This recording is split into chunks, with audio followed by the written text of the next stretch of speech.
മഹാരാഷ്ട്രയിലെ പ്രതിപക്ഷ നേതാവ് കോൺഗ്രസ് നേതാവും കോൺഗ്രസ് വിട്ടിരിക്കുന്നു.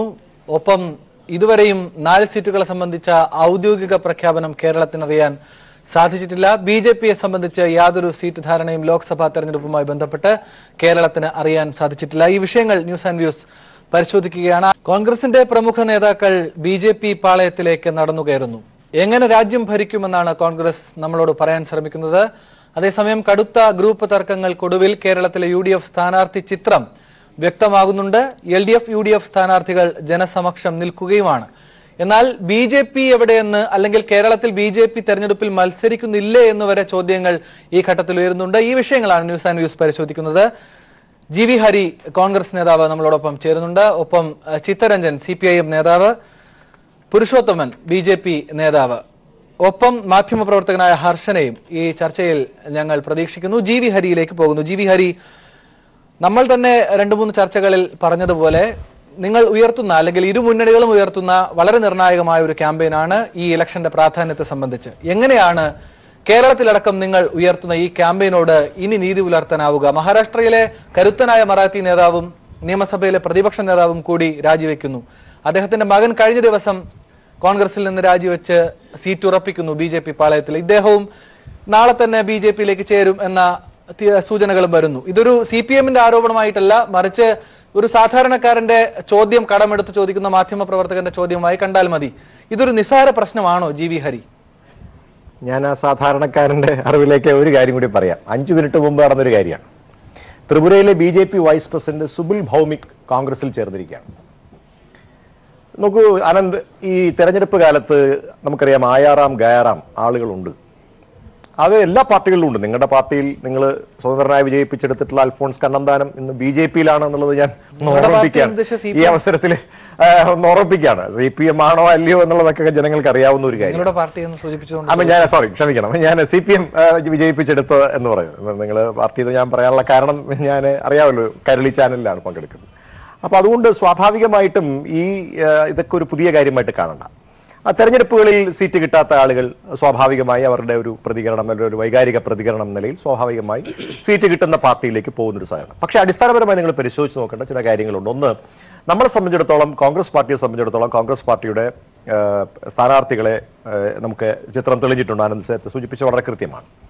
ആ സ്ഥാനാർത്ഥികളെ സംബന്ധിച്ചിടത്തോളം ഇന്ന് ഏറ്റവും പ്രബലരായിട്ടുള്ള സ്ഥാനാർത്ഥികൾ, ചെറുപ്പക്കാരുണ്ട്, വനിതകളുണ്ട്. ഇവിടെ കഴിഞ്ഞ ദിവസങ്ങളിലെ ചർച്ചകളിലൊക്കെ വലിയ വിമർശനം ചില മാധ്യമ പ്രവർത്തകർ പറഞ്ഞത് ഈ ചെറുപ്പക്കാരുടെ പ്രാതിനിധ്യം ഉണ്ടാവുമോ, അല്ലെങ്കിൽ വനിതകളുടെ പ്രാതിനിധ്യം. ഇപ്പൊ അതൊക്കെ മാറിയിരിക്കുന്നു. 2 വനിതകൾ മത്സരിക്കുന്നു. ചെറുപ്പക്കാർ, ബഹുഭൂരിപക്ഷം ചെറുപ്പക്കാരാണ്. പരിചയസമ്പന്നരായിട്ടുള്ള ആളുകളുണ്ട്. അതോടൊപ്പം തന്നെ ഏറ്റവും പ്രഗത്ഭരായിട്ടുള്ള ആളുകളടക്കമുള്ള ആളുകളുടെ ഒരു നീണ്ട മനോഹരമായ ഒരു പട്ടികയാണ് UDFന്റെ ഭാഗത്തു നിന്നുണ്ടായിട്ടുള്ളത്. നേരെ മറിച്ച് നേരത്തെ ആനന്ദ് ശരിയായി സൂചിപ്പിച്ചതുപോലെ തന്നെ ഇവിടെ BJP മത്സരത്തിൽ രംഗത്തുണ്ടോ? BJP സ്ഥാനാർത്ഥികളെ പ്രഖ്യാപിക്കാൻ പോലും, എവിടെ തോൽക്കാൻ പോകുന്ന മണ്ഡലത്തിലാണെങ്കിൽ പോലും അവിടെ എവിടെ മത്സരിക്കണം എന്നതിനെ കുറിച്ചൊക്കെ വളരെ ആശങ്ക ഒന്നുമില്ല. അതൊക്കെ അവരുടെ വ്യക്തിപരമായ അല്ലെങ്കിൽ അവരുടെ പാർട്ടിപരമായിട്ടുള്ള കാര്യം. ഞാൻ അതിലേക്ക് പോകുന്നില്ല. മറിച്ച് നമ്മളെ സംബന്ധിച്ചിടത്തോളം ഈ തെരഞ്ഞെടുപ്പിനെ ഞങ്ങൾ കാണുന്നത് ജനാധിപത്യത്തെയും മതേതരത്വത്തെയും ശക്തിപ്പെടുത്തുവാൻ, ഈ രാജ്യത്തിന്റെ അഖണ്ഡതയെ ശക്തിപ്പെടുത്തുവാനുള്ളൊരു തെരഞ്ഞെടുപ്പായിട്ടാണ് ഞങ്ങൾ ഇതിനെ. തീർച്ചയായും GV ഹരി, അതിലാണ് ആ ചോദ്യത്തിന്റെ എല്ലാ കാതലും അടങ്ങിയിട്ടുള്ളത്. മതേതരത്വത്തിനെയും ജനാധിപത്യത്തിനെയും മുറുകെ പിടിക്കാൻ അങ്ങനെ ഒരു അചഞ്ചലമായ നിലപാട് രാഷ്ട്രീയ നേതൃത്വത്തിന് വേണ്ടിവരും. വളരെ സമുന്നതരായ നേതാക്കളാണ്. താങ്കൾ സൂചിപ്പിച്ചതുപോലെ അത്ര നിസ്സാരമായി കാണാൻ കഴിയില്ല. വളരെ സമുന്നതരായ ഒരു സംസ്ഥാനത്തിന്റെയോ അല്ലെങ്കിൽ ദേശീയ രാഷ്ട്രീയത്തിന്റെയോ നിലപാട് തന്നെ നിശ്ചയിക്കാനും നിർണ്ണയിക്കാനും കഴിയുന്ന ആളുകൾ ആ പാളയത്തിൽ നിന്ന് മാറി നിൽക്കുന്നത് അത്ര ചെറിയ കാര്യമല്ല. തെരഞ്ഞെടുപ്പ് ആഗ്രഹങ്ങൾ ഉണ്ടാകും, വ്യക്തിപരമായ താല്പര്യങ്ങൾ ഉണ്ടാകും, ഭരണം വേണമെന്നും അധികാര കസേരയിൽ ഇരിക്കണമെന്നും താല്പര്യമുണ്ടാകും. പക്ഷേ ഞാൻ ആ ചോദ്യം ആവർത്തിക്കുകയാണ്. അതങ്ങനെ നിസ്സാരമായി കോൺഗ്രസ് പോലൊരു പ്രസ്ഥാനത്തിന് തള്ളിക്കളയാനോ മാറ്റി നിർത്താനോ കഴിയുന്നതാണോ? കൃത്യമായി പരിശോധിക്കപ്പെടേണ്ടതല്ലേ GV ഹരി? അത് ഞങ്ങളുടെ ഒരു പാർട്ടി വ്യക്തി കേന്ദ്രീകൃതമല്ലോ ആനന്ദ്. ഞങ്ങളെ സംബന്ധിച്ചിടത്തോളം കോൺഗ്രസ് ഞാനത് പറഞ്ഞു. തീർച്ചയായിട്ടും വീണ്ടും ഞാൻ ആവർത്തിക്കുകയാണ്. അത് 1-2 വ്യക്തികൾ പോയത് കൊണ്ട് അതിനകത്തൊരു വെള്ളം ചേർക്കലൊന്നും ഉണ്ടാവില്ലല്ലോ. 1-2 വ്യക്തികൾ എന്ന് പറഞ്ഞു കഴിഞ്ഞാൽ താങ്കൾ പറയുന്നത് സമുന്നതരായ നേതാക്കളാണ്. സംബന്ധിച്ചിടത്തോളം സമുന്നതരായിട്ടുള്ള നേതാക്കന്മാർ എന്ന് പറഞ്ഞാൽ രാഹുൽ ഗാന്ധി, പ്രിയങ്ക ഗാന്ധി, ഉമ്മൻചാണ്ടി, രമേശ് ചെന്നിത്തല, KC വേണുഗോപാൽ, അങ്ങനെയുള്ള ആളുകൾ. രമേശ് ചെന്നിത്തലയ്ക്ക് സമാനനായ നേതാവാണ്. അല്ല, സമാനനായ നേതാക്കന്മാർ അവിടുന്ന് ഇങ്ങോട്ടും വരുന്നുണ്ടല്ലോ. അതാണ് സ്വാഭാവികമായ പ്രക്രിയയാണ്. അതുകൊണ്ട് ഞാൻ ചോദിക്കുന്നത് കോൺഗ്രസിനെ സംബന്ധിച്ച് പരിശോധിക്കപ്പെടേണ്ടതല്ലേ? അതിപ്പോൾ CPMനെ സംബന്ധിച്ച് ചിത്തരഞ്ജനോ പുരുഷോത്തമനോ ഇത് ചോദിച്ചാലല്ലേ ഇങ്ങനെ ഒരു മറുപടിയിലേക്ക് താങ്കൾക്ക് പോകാനാവും? ഞാൻ വളരെ നിഷ്പക്ഷമായി ചോദിക്കുകയാണ്. അത് അത്ര നിസ്സാരമാണോ കോൺഗ്രസിനെ സംബന്ധിച്ചെന്നാണ് ചോദിക്കുന്നത്. കാരണം വളരെ സമൃദ്ധ രമേശ് ചെന്നിത്തല താങ്കൾക്ക് സുപ്രധാനം അർഹിക്കുന്ന നേതാവാണെങ്കിൽ അതേ പ്രാധാന്യമുള്ള ആളാണ് മഹാരാഷ്ട്രയിൽ ഇന്ന് BJP-യിലേക്ക് പോയിരിക്കുന്നത്. അദ്ദേഹത്തിന്റെ മകൻ ഇന്നലെ BJP-യിലേക്ക് പോയതും. അവരങ്ങനെ സുപ്രധാനപ്പെട്ട നേതാക്കന്മാർ സീറ്റ് കിട്ടാത്തത് കൊണ്ട് പാർട്ടി വിടുക എന്ന് പറഞ്ഞു കഴിഞ്ഞാൽ അവർക്ക് ഇഷ്ടമുള്ള പാർട്ടിയിലേക്ക് പോകട്ടെ എന്ന വ്യക്തിപരമായ ഒരു തീരുമാനം മാത്രമേ, അല്ലെങ്കിൽ ഒരു നിലപാട് മാത്രമേ എനിക്ക് സ്വീകരിക്കാൻ കഴിയുള്ളൂ. കാരണം ഏതെങ്കിലും ഒരു സ്ഥാനത്ത് മത്സരിക്കാൻ ഒരു പാർട്ടി സീറ്റ് കിട്ടിയെങ്കിൽ മാത്രമേ പാർട്ടിയോട് താല്പര്യവും കൂടുതലുള്ള ആളുകൾ ഇതിനകത്ത് നിൽക്കാതിരിക്കുന്നതാണ് വ്യക്തിപരമായി എന്റെ അഭിപ്രായം. അവരിന്നും ഇതിനകത്ത് നിൽക്കാതിരിക്കുന്നതാണ്. കാരണം ഈ പാർട്ടി എന്ന് പറയുന്നത് മത്സരിക്കാൻ വേണ്ടി മാത്രമുള്ളതല്ല. പാർട്ടി എന്ന് പറയുന്നത് ജനങ്ങളെ സേവിക്കുന്നതിന് വേണ്ടിയിട്ടും അതോടൊപ്പം തന്നെ നമ്മുടെ ഈ ആശയങ്ങളെ ജനങ്ങളിലേക്ക് എത്തിക്കുന്നതിന് വേണ്ടിയിട്ടുള്ള വലിയ ശ്രമങ്ങൾ അല്ലെങ്കിൽ വലിയ പ്രവർത്തനങ്ങൾ നടത്തേണ്ടതാണ്. അതിന് പകരം സീറ്റ് കിട്ടിയില്ല എന്നുള്ളത് കൊണ്ട് മറ്റേതെങ്കിലും രാഷ്ട്രീയ പാർട്ടിയിലേക്ക് ചേക്കേറി അവിടെ നിന്നൊരു സീറ്റ് ഒപ്പിക്കാൻ പോകട്ടെ എന്നുള്ളവർ പോവുക എന്നുള്ളത് മാത്രമേ നമുക്ക് എടുക്കാൻ ഇപ്പോൾ ഈ അവസ്ഥയിൽ നമുക്ക് അങ്ങനെ ഒരു സാഹചര്യം നമുക്ക് എടുക്കാൻ പരിമിതിയാണോ ജി വി ഹരി? അങ്ങനെ പറയാൻ കഴിയുമെന്നത് ഒരു പരിമിതി? ഒരിക്കലും ഒരു പരിമിതിയല്ലല്ലോ. അത് തുറന്ന് സമ്മതിക്കലല്ലേ. അത് ഞാൻ പറയുന്നത് ഒരു പരിമിതിയായിട്ടല്ല കാണേണ്ടത്. അതിനെ നമ്മൾ ഓപ്പൺ ആയിട്ടുള്ള ഒരു തുറന്നു പറച്ചിലായിട്ട് വേണം കാണാൻ. ഞാൻ പറയുന്നത് ഒരു തെറ്റുമില്ല. അത് ഏത് രാഷ്ട്രീയ പാർട്ടിയാണെങ്കിലും അങ്ങനെ ഏതെങ്കിലും ഒരു പാർട്ടിക്കകത്ത് പ്രവർത്തിക്കുന്ന ആത്മാർത്ഥയുള്ള ഒരു പ്രവർത്തകനും, ഞാൻ തുറന്നു പറയുകയാണ്, ഒരു പ്രവർത്തകനോ നേതാക്കളോ ഈ ഒരു പാർട്ടിയുടെ ആശയങ്ങളെ ഇപ്പൊ ഞാൻ എങ്ങനെ എന്തുകൊണ്ടാണ് ഞാൻ കോൺഗ്രസ്സുകാരനായെന്ന് ചോദിച്ചു കഴിഞ്ഞാൽ എനിക്ക് കോൺഗ്രസിന്റെ ആശയങ്ങളിൽ വിശ്വാസമുള്ളത് കൊണ്ടാണ്. രാജ്യത്തിന്റെ ജനാധിപത്യത്തെയും മതേതരത്തിലും വിശ്വാസമുള്ള ആളെന്ന നിലയിലാണ് ഞാൻ അതിനെയൊക്കെ ബലി കഴിക്കുന്നത്. എനിക്കൊരു സീറ്റ് കിട്ടിയില്ല എന്നതിന്റെ പേരിലാണെങ്കിൽ അവരൊക്കെ പോകട്ടെ എന്നുള്ള നിലപാടാണ്. ചെറിയൊരു ആശങ്ക കൂടി ചോദിക്കുകയാണ്. ഇപ്പോൾ ഈ തെരഞ്ഞെടുപ്പിൽ മത്സരിച്ച് ജയിക്കുന്ന ആളുകൾ ഇപ്പോൾ LDF ഒക്കെ ഉയർത്തുന്ന ഒരു വാദഗതിയും വിമർശനവുമുണ്ട്. ജയിച്ചുപോയി ഒരു പക്ഷേ കോൺഗ്രസിന് ഭൂരിപക്ഷം ലഭിക്കാത്ത സാഹചര്യം ഉണ്ടായാൽ ഈ ജയിച്ചു പോകുന്ന ആളുകളെല്ലാം കൂടി ഇനി BJP-യിലേക്ക് പോകുന്ന ഒരു സ്ഥിതിയൊക്കെ ഉണ്ടായാലോ എന്നൊരു ആശങ്ക കൂടി ഉയർന്നു വരുന്നുണ്ടല്ലോ ഹരി. അതൊന്നും CPM-ന്റെ ആശങ്ക മാത്രമാണ്. ഞങ്ങളുടെ പാർട്ടിയിൽ അത്തരത്തിലുള്ള ആളുകളൊന്നും ഇപ്പോൾ തെരഞ്ഞെടുപ്പിൽ മത്സരിക്കുന്നില്ല. അവരൊക്കെ ജയിച്ചാലും തോറ്റാലും ഈ പാർട്ടിയിൽ തന്നെ അടിയുറച്ചു നിൽക്കുന്ന ആളുകൾക്കാണ് ഇതിനകത്ത് സീറ്റ് കൊടുത്തിരിക്കുന്നത്. അവർ ഈ പാർട്ടിക്കകത്ത് അവർ ഇപ്പോൾ കേന്ദ്രത്തിൽ അധികാരത്തിൽ ഞങ്ങൾ വരുന്നുള്ള കാര്യത്തിൽ നിങ്ങൾക്ക് സംശയമൊന്നും അക്കാര്യത്തിൽ വേണ്ട. കാരണം നിങ്ങൾക്ക് കൂടി ഈ ജനാധിപത്യത്തെയും മതേതരത്വത്തിലും വിശ്വാസമുള്ള ആളുകളെന്ന നിലയിൽ CPM കൂടി ഞങ്ങളെ ഈ കാര്യത്തിൽ സപ്പോർട്ട് ചെയ്യുക എന്നുള്ളതാണ് ഇത്. കാരണം വലിയ വളരെ നിർണായകമായ തെരഞ്ഞെടുപ്പാണ്. രാജ്യത്തിന്റെ അഖണ്ഡതയെ, രാജ്യത്തിന്റെ മതേതരത്വത്തെ, രാജ്യത്തിന്റെ ജനാധിപത്യത്തെ ശക്തിപ്പെടുത്താനുള്ള തെരഞ്ഞെടുപ്പിൽ അതിന് എന്തായാലും നിങ്ങൾ 16 സീറ്റിലാണ് CPM മത്സരിക്കുന്നത്. ആ 16 സീറ്റ് പ്രത്യേകിച്ച് ജയിച്ചത് കൊണ്ടൊന്നും അതിനകത്ത് ശക്തിപ്പെടുത്താൻ കഴിയും. അതുകൊണ്ട് കോൺഗ്രസിനെ ഈ കാര്യത്തിൽ നിർണായകമായ ഈ തെരഞ്ഞെടുപ്പിൽ നിങ്ങൾ പിന്തുണയ്ക്കുകയാണ്, അല്ലാതെ BJP-യെ സഹായിക്കുകയല്ല ഈ കാര്യത്തിൽ CPM ചെയ്യേണ്ടതാണ് എന്റെ അഭിപ്രായം. ചിത്തരഞ്ജൻ, ഈ നിങ്ങൾ എന്ന പ്രയോഗം താങ്കൾക്ക് മുന്നിൽ വെക്കുകയാണ്. അദ്ദേഹം എന്നെയാണ് നിങ്ങൾ എന്ന് പറയുന്നത്. എനിക്കതിൽ ഒരു ബന്ധവുമില്ല, CPM പശ്ചാത്തലവും ഇല്ല. ചിത്തരഞ്ജൻ, താങ്കൾ പറയൂ, നിങ്ങൾ കേരളത്തിൽ ഉയർത്തിയെടുക്കുന്ന വലിയ രാഷ്ട്രീയ ക്യാമ്പയിനാണിത്. ജയിച്ചു പോയാൽ അല്ലെങ്കിൽ ജയിപ്പിച്ചു വിട്ടാൽ നാളെ ഇവർ കോൺഗ്രസിന്റെ തന്നെ ഭാഗമായി ഇരിക്കുമോ? ഒരു പക്ഷേ ഭൂരിപക്ഷം ലഭിച്ചില്ല, ഭരണം നേടാനായില്ല എങ്കിൽ എന്ന് നിരന്തരമായി നിങ്ങൾ ക്യാമ്പയിൻ ഉയർത്തുന്നു. അതിനെ ശരിവെക്കുന്ന നിലയിലേക്ക് കാര്യങ്ങൾ പോവുകയാണോ? അതോ GV ഹരി സൂചിപ്പിക്കുന്നത് പോലെ ഒരു തെരഞ്ഞെടുപ്പ് കാലത്തെ സ്വാഭാവികമായ പ്രവൃത്തികളും സംഭവ വികാസങ്ങളുമാണോ ഇതൊക്കെ? ചിത്തരഞ്ജൻ,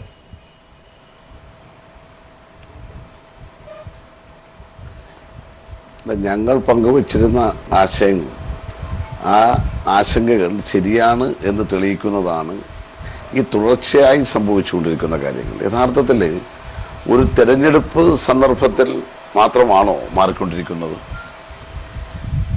ഇവിടെ UDF-ഉം അതുപോലെ തന്നെ BJP-യും CPM-നെ അടിക്കാനൊരു വടിയായി ഉപയോഗിക്കുന്നത് കണ്ണന്താനത്തിൻ്റെ പേര് പറഞ്ഞുകൊണ്ടാണ്. അദ്ദേഹം CPM-ന്റെ ഒരു അംഗമൊന്നും അല്ലായിരുന്നു. ഞങ്ങൾ പിന്തുണ കൊടുത്തൊരു സ്വതന്ത്ര MLA ആയിരുന്നു. അദ്ദേഹം തിരഞ്ഞെടുക്കപ്പെട്ടു. അടുത്ത തിരഞ്ഞെടുപ്പിൽ അദ്ദേഹം മത്സരിച്ചില്ല. അദ്ദേഹം പിന്നീട് BJP-യിൽ ചേർന്നു. അതും ND തിവാരി എന്ന് പറയുന്ന, അല്ലെങ്കിൽ നജ്മ ഹെബ്ദുള്ള എന്ന് പറയുന്ന, അല്ലെങ്കിൽ റീത്ത ബഹുണ എന്ന് പറയുന്ന, എന്തിനേറെ ഏറ്റവും അവസാനം ഏതാനും മണിക്കൂറുകൾക്ക് മുമ്പ് രാജിവെച്ച മഹാരാഷ്ട്രയിലെ പ്രതിപക്ഷ നേതാവ് വരെ വന്നു നിൽക്കുന്ന ഒരു വലിയ പരമ്പര കാണുമ്പോൾ ഒരാശയവുമില്ല. എന്നുവെച്ചാൽ കോൺഗ്രസ് പറയുന്ന ഒരു മതനിരപേക്ഷ രാഷ്ട്രീയം ഉണ്ടല്ലോ, ആ മതനിരപേക്ഷ രാഷ്ട്രീയം അതിൻ്റെ പൊള്ളത്തരം അതുകൊണ്ട് മാത്രമാണ് യഥാർത്ഥത്തിൽ ഇങ്ങനെ ആൾക്കാർക്ക് മാറ്റം ഉണ്ടാക്കിക്കൊണ്ടിരിക്കുന്നത്. മഹാനായ പണ്ഡിറ്റ് ജവഹർലാൽ നെഹ്റു ഉയർത്തിപ്പിടിച്ച മൂല്യങ്ങളിൽ നിന്നും കോൺഗ്രസ് വ്യതിചലിച്ചതിൻ്റെ ഫലമായി, പലയിടത്തും കോൺഗ്രസ് മൃദുത്വ ഹിന്ദു സമീപനം സ്വീകരിച്ചതിൻ്റെ ഫലമായി 4 വോട്ടിന് വേണ്ടി ഏത് അവസരവാദപരമായിട്ടുള്ള നീക്കങ്ങളും നടത്തുന്നതിന് മടിയും കാണിക്കാതെ വന്നതുകൊണ്ട്, എന്നുമാത്രമല്ല BJP-യേക്കാൾ കടത്തിവെട്ടുന്ന നിലയിൽ ചില സമയത്ത് ഈ ഹിന്ദുത്വ വികാരത്തെ എങ്ങനെ തങ്ങൾക്ക് പ്രയോജനകരമാക്കാൻ കഴിയും ആ നിലയിലേക്ക് കോൺഗ്രസ് മാറിയതിൻ്റെ എല്ലാം ഫലമായിട്ടാണ് യഥാർത്ഥത്തിൽ ഈ നിലയിലുള്ള ഒരു അവസ്ഥ വന്നുകൊണ്ടിരിക്കുന്നത്? നമ്മളിവിടെ കേരളത്തിൽ പോലും കാണേണ്ട ഒരു കാര്യം എന്താ? കോൺഗ്രസിൻ്റെ പിന്നെ പഠന ക്ലാസ്സുകൾ, ഞാൻ മനസ്സിലായി അതുപോലെ കോൺഗ്രസിൻ്റെ സ്റ്റഡി ക്ലാസ്സുകളെല്ലാം എടുക്കാൻ പോയിരുന്ന വ്യക്തിയായിരുന്നു നമ്മുടെ മുൻ PSC ചെയർമാനായിരുന്ന ഡോക്ടർ KS രാധാകൃഷ്ണൻ. അദ്ദേഹം അതിനു മുമ്പ് VC ആയിരുന്നു. അങ്ങനെ 10-11 വർഷക്കാലം സേവനമനുഷ്ഠിച്ച കോൺഗ്രസിനെ താത്വികമായി കാര്യങ്ങൾ പഠിപ്പിക്കാൻ നിന്നയാൾ ഇപ്പോഴേ ഞാൻ ഇന്ന് അറിയാൻ കഴിയുന്നത് BJPയുടെ സ്ഥാനാർത്ഥിയായിട്ട് എവിടെയോ മത്സരിക്കാൻ പോകുന്നതാണ്. കേരളം പോലെയുള്ള ഒരു പ്രബുദ്ധമായ സംസ്ഥാനത്ത് പോലും മാറുന്നതിനകത്തൊരു മടിയുമില്ലെന്നല്ലേ തെളിയിച്ചുകൊണ്ടിരിക്കുന്നത്. ദേവസ്വം ബോർഡ് പ്രസിഡന്റായിരുന്ന രാമൻ നായരാണ് നേരെ പോയത്, വനിതാ കമ്മീഷൻ അംഗമായിരുന്നവർ പോയി. ഇങ്ങനെ മാറുന്നതിനകത്തും ചേരുന്നതിനകത്തും ഒരു മടിയുമില്ല എന്ന നിലയിലേക്ക് വരുന്നു. അതുകൊണ്ട് ഞങ്ങൾ പറഞ്ഞ ഒരു ആശങ്കയുണ്ടല്ലോ, അത് കേരളത്തിലെ ജനങ്ങൾ ശരിവെക്കുന്നത് തന്നെയാണ് ഓരോ ദിവസക്കാലത്തെ അനുഭവങ്ങൾ തെളിയിക്കുന്നത്. ഇന്ത്യൻ രാഷ്ട്രീയത്തിൽ BJP ഈ കച്ചവട രാഷ്ട്രീയമാണ്, നമ്മുടെ ജനാധിപത്യ മൂല്യങ്ങളെ അല്ലെങ്കിൽ ഭരണഘടനാ മൂല്യങ്ങളെ അവർ വിലമതിക്കുന്നില്ല എന്നുള്ളത് യാഥാർത്ഥ്യം തന്നെയാണ്. എങ്ങനെയാ ഗോവയിൽ ഗവൺമെന്റ് ഉണ്ടാക്കിയത്? BJP കോൺഗ്രസിനെ അങ്ങ് വാങ്ങിയിട്ടല്ലേ, വിലക്ക് വാങ്ങിക്കുന്ന പോലെ കോൺഗ്രസ് MLA എടുത്തോണ്ട് പോയതുകൊണ്ടല്ലേ. കഴിഞ്ഞ വടക്കിഴക്കൻ സംസ്ഥാനങ്ങളിലെ തെരഞ്ഞെടുപ്പിൽ BJP അധികാരത്തിൽ വന്നത് ജനവിധിയുടെ അടിസ്ഥാനത്തിലാണോ? കർണാടകത്തിൽ നമ്മൾ കാണുകയല്ലേ, കർണാടകത്തിലടക്കം ഓപ്പറേഷൻ കമല എന്ന് പറയുന്ന ഒരു പേരിലാണല്ലോ ഈ പരിപാടി മുഴുവൻ നടത്തിക്കൊണ്ടിരിക്കുന്നത്. കോൺഗ്രസിൻ്റെ MLA വിശ്വസിക്കാൻ കഴിയാത്ത നിലയിലേക്ക് അവിടെ അടക്കം മാറുകയല്ലേ. നമ്മുടെ തൊട്ടടുത്തൊരു സംസ്ഥാനത്തിലെ കാര്യമാണ് ഞാൻ പറഞ്ഞത്. അതുകൊണ്ട് ഞങ്ങൾ വളരെ കൃത്യമായി പറയുന്നത് BJPയിലേക്ക് കോൺഗ്രസ്സുകാരായി അല്ലെങ്കിൽ UDFന്റെ ആൾക്കാരായി ജയിച്ചു പോകുന്നവരെല്ലാം ഉറച്ചു നിൽക്കുമെന്ന് പറയുന്നത് വിശ്വസിക്കാൻ കഴിയാത്ത നിലയിലേക്കുള്ള അനുഭവങ്ങളാണ് രാജ്യത്ത് സംഭവിച്ചുകൊണ്ടിരിക്കുന്നത്. വ്യക്തമാണ്. GV ഹരിയിലേക്ക് തന്നെ എത്താം. ഈ പ്രധാനപ്പെട്ട ചില കാര്യങ്ങൾ അദ്ദേഹം ചൂണ്ടിക്കാണിച്ചിട്ടുണ്ട്. ഞാൻ പുരുഷോത്തമനിലേക്ക് ഒന്ന് പോവുകയാണ്. പുരുഷോത്തമൻ, താങ്കൾ ഒരു BJP നേതാവും ഒപ്പം ദില്ലിയിൽ കേന്ദ്രീകരിക്കുന്ന ഒരാൾ കൂടിയാണ്. അതുകൊണ്ട് തന്നെ സ്വാഭാവികമായും കേരളത്തിലെ സ്ഥാനാർത്ഥി പട്ടികയുമായി ബന്ധപ്പെട്ട് RSSന്റെയും BJPയുടെയും ഒക്കെ നിലപാട് എന്താണ്, സ്ഥാനാർത്ഥികൾ ആരാണ് എന്നൊക്കെ വളരെ സാധാരണക്കാരായ ആളുകൾ വരെ ചോദിക്കുന്നുണ്ട്. BJP മത്സരിക്കുന്നുണ്ടോ കേരളത്തിൽ എന്നുവരെയും ചോദ്യം ഇതിനോടകം ഉയർന്നു കഴിഞ്ഞു. തൽക്കാലം ആ ചോദ്യം നമുക്ക് മറ്റൊരു ഘട്ടത്തിൽ, അതായത് ഈ ചർച്ചയുടെ തന്നെ അടുത്ത ഘട്ടത്തിൽ പരിശോധിക്കാം. ആദ്യം ചോദിക്കട്ടെ, ഇങ്ങനെ ഒരു പറ്റം കോൺഗ്രസിന്റെ ഏറ്റവും സമുന്നതരായ നേതാക്കൾ ഇങ്ങനെ BJPയിലേക്ക് ഒഴുകിയെത്തുന്നതിന്റെ തന്ത്രം, ആ ട്രിക്ക് എന്താണ് പുരുഷോത്തമൻ?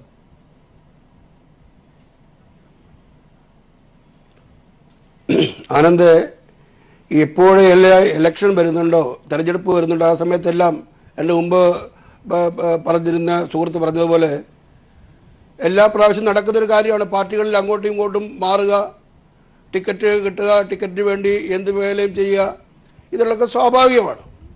പക്ഷേ ഇതെല്ലാം കാണിക്കുന്നത് ആ ഏത് പാർട്ടിയുടെ ടിക്കറ്റിന് വേണ്ടിയാണോ കൂടുതൽ ആൾക്കാർ മുന്നിട്ട് വരുന്നത്, അവരതിനു വേണ്ടി ശ്രമിക്കുന്നത്, ആൾക്കൂട്ടം ഉണ്ടാവുന്നത് എന്ന ആ പാർട്ടിയുടെ റിലവൻസിനനുസരിച്ചാണുള്ളത്. അതായത് ആ പാർട്ടി അധികാരത്തിൽ എന്ന സൂചന കൊണ്ട് ആളുകൾ അതിലേക്ക് വരികയാണെന്നാണോ? ഇത് നിങ്ങളെ എക്കോ കൊണ്ട് എനിക്ക് കേൾക്കാൻ പറ്റുന്നത്. അതായത് പുരുഷോത്തമൻ, നിങ്ങൾ തന്നെ അധികാരം തുടരാൻ പോകുന്നത് കൊണ്ട് അത്തരത്തിൽ സംഭവിക്കുന്നുണ്ട്. ഈ പ്രാവശ്യം പറയൂ. പറഞ്ഞു, ആനന്ദ് പറഞ്ഞു. അല്ല, ഞാൻ ചോദിച്ചതാണ്, ഞാനത് ക്ലിയർ ചെയ്തതാണ്. താങ്കൾക്ക് കേൾക്കാൻ കഴിയുന്നില്ലെന്ന് ഇടയ്ക്ക് പറയരുത്. ഇല്ല, പറയൂ. ഇപ്പം ഞാൻ പറയുന്നത് എന്താണെന്ന് ചോദിച്ചാൽ ഇത് സംഭവിക്കുന്നുണ്ട്. പക്ഷേ ഈ അവസരത്തിൽ 2019 ഇലക്ഷനിൽ ഏറ്റവും കൂടുതൽ ആൾക്കാർ BJPയുടെ ടിക്കറ്റിന് വേണ്ടി കൂട്ടം കൂടുന്നു. പാർട്ടി ഓഫീസുകളിൽ, കേന്ദ്ര ഓഫീസുകളിൽ, ഡൽഹിയിലെ സെൻട്രൽ ഓഫീസിലും ഒക്കെ ധാരാളം ജനങ്ങളാണ്, ടിക്കറ്റ് സീക്കേഴ്സാണ്. ഇതെല്ലാം ചൂണ്ടിക്കാണിക്കുന്നത് 10 മടങ്ങ് ശക്തിയോടുകൂടി നരേന്ദ്രമോദി വീണ്ടും അധികാരത്തിൽ വരുന്നു എന്ന് തന്നെയാണ്.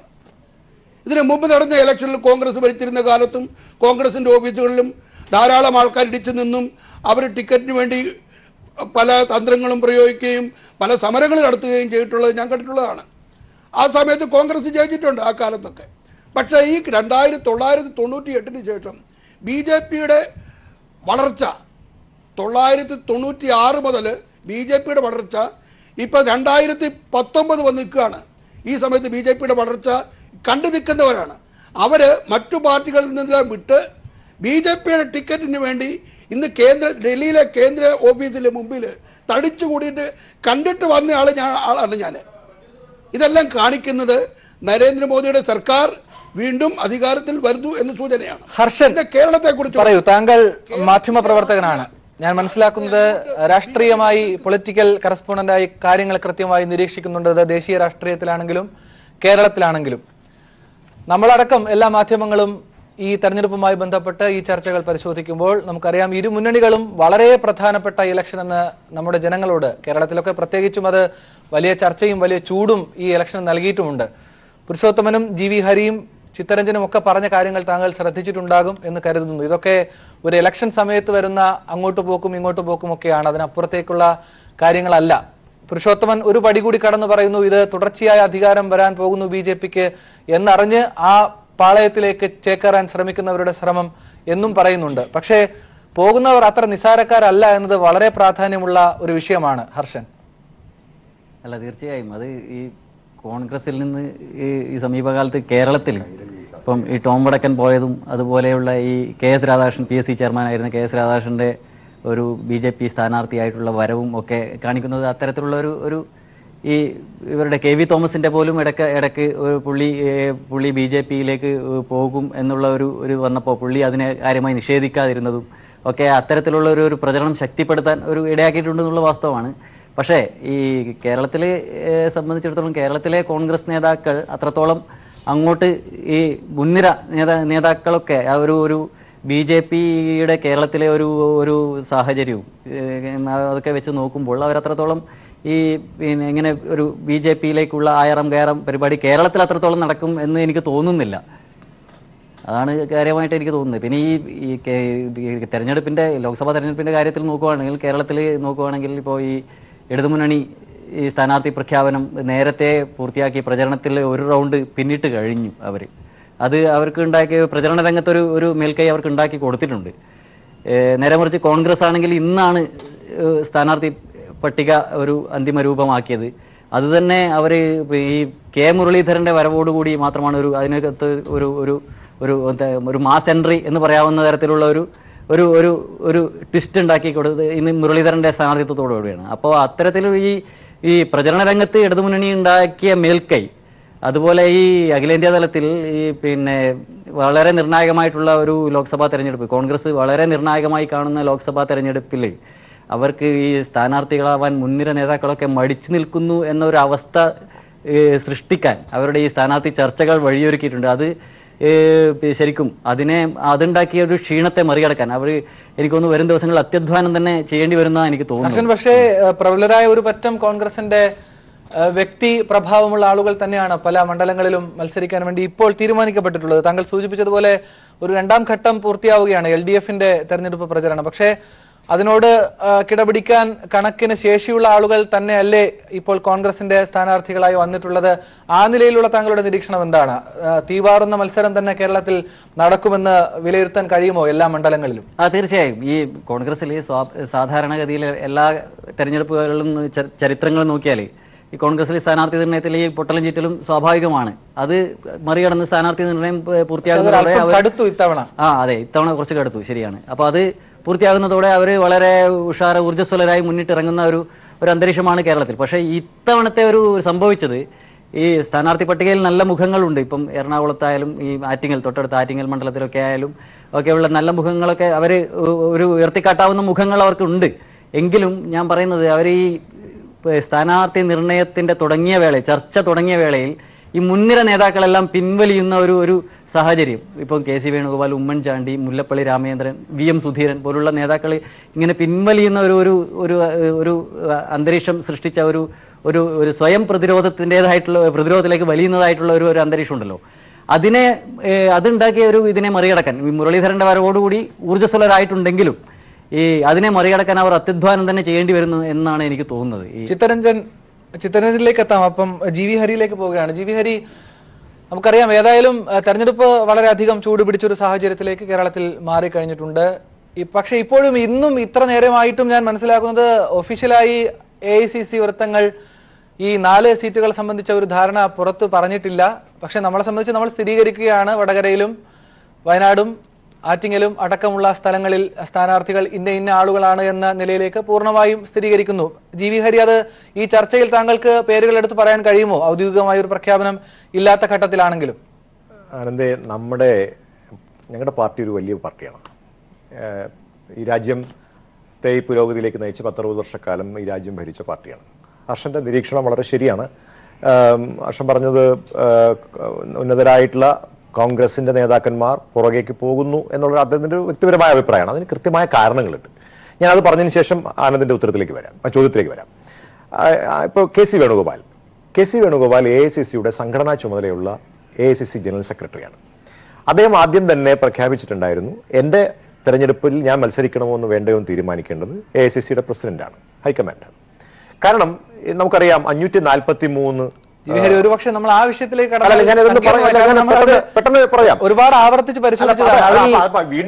ഒരുപക്ഷെ ന്യായീകരിക്കാൻ കഴിയുമായിരിക്കില്ല. അത്രയും നേതാക്കൾ തെരഞ്ഞെടുപ്പിൽ നിന്ന് പിന്മാറിയിട്ടുണ്ട്. ജി.വി. ഹരി ഉമ്മൻചാണ്ടി മത്സരിക്കണമെന്നും VM സുധീരൻ മത്സരിക്കണമെന്നും മുല്ലപ്പള്ളി രാമചന്ദ്രൻ മത്സരിക്കണമെന്നും അടക്കമുള്ള വളരെ ശക്തമായ ആവശ്യം ഹൈക്കമാൻഡ് ഉന്നയിച്ചിരുന്നു. അതൊക്കെ തള്ളിക്കളയരുത്. എല്ലാ മാധ്യമങ്ങളും റിപ്പോർട്ട് ചെയ്ത് പരിശോധിച്ചതാണ്. വരുന്നത് സ്വാഭാവികമാണ് ആനന്ദേ. അങ്ങനെയല്ല, ഇതൊരു വളരെ നിർണായകമായ തെരഞ്ഞെടുപ്പാണെന്നും ഇതിന് നേതൃത്വം കൊടുക്കേണ്ടതും അതിന്റെ കടിഞ്ഞാൻ പിടിക്കേണ്ടതും വളരെ സീനിയറായ നേതാക്കളായിരിക്കണമെന്ന് ഹൈക്കമാൻഡ് നിർബന്ധം. അതുകൊണ്ടാണ് അവർ മത്സരിക്കാത്തത്. കാരണം അവരാണിത് അവര് മത്സരിച്ചാൽ പിന്നെ ഇത് ആരാണ് കൈകാര്യം ചെയ്യുക? ആരാണ് ഇതിന് നേതൃത്വം കൊടുക്കുക? പക്ഷെ ഉമ്മൻചാണ്ടി ഇന്നലെ വന്നപ്പോൾ അദ്ദേഹം ആരാ പറഞ്ഞത് മത്സരിക്കുന്നവരാണ് നേതൃത്വം കൊടുക്കുന്നതെന്ന് ആരാ പറഞ്ഞത്? തെരഞ്ഞെടുപ്പ് സമിതി, അതായത് തെരഞ്ഞെടുപ്പ് സ്ഥാനാർത്ഥികൾക്ക് ഞങ്ങളെ സംബന്ധിച്ചിടത്തോളം ഞങ്ങൾ നിർത്തിയിരിക്കുന്ന അല്ലെങ്കിൽ ഞങ്ങളുടെ ഈ സ്ഥാനാർത്ഥികളായിട്ട് വരാൻ പോകുന്ന, നേരത്തെ ആനന്ദ് സൂചിപ്പിച്ച എന്റെ ചോദ്യത്തിന്റെ ഉത്തരം എനിക്ക് പറയാൻ കഴിയില്ല. കാരണം ഔദ്യോഗികമായ പ്രഖ്യാപനം വന്നിട്ടില്ല.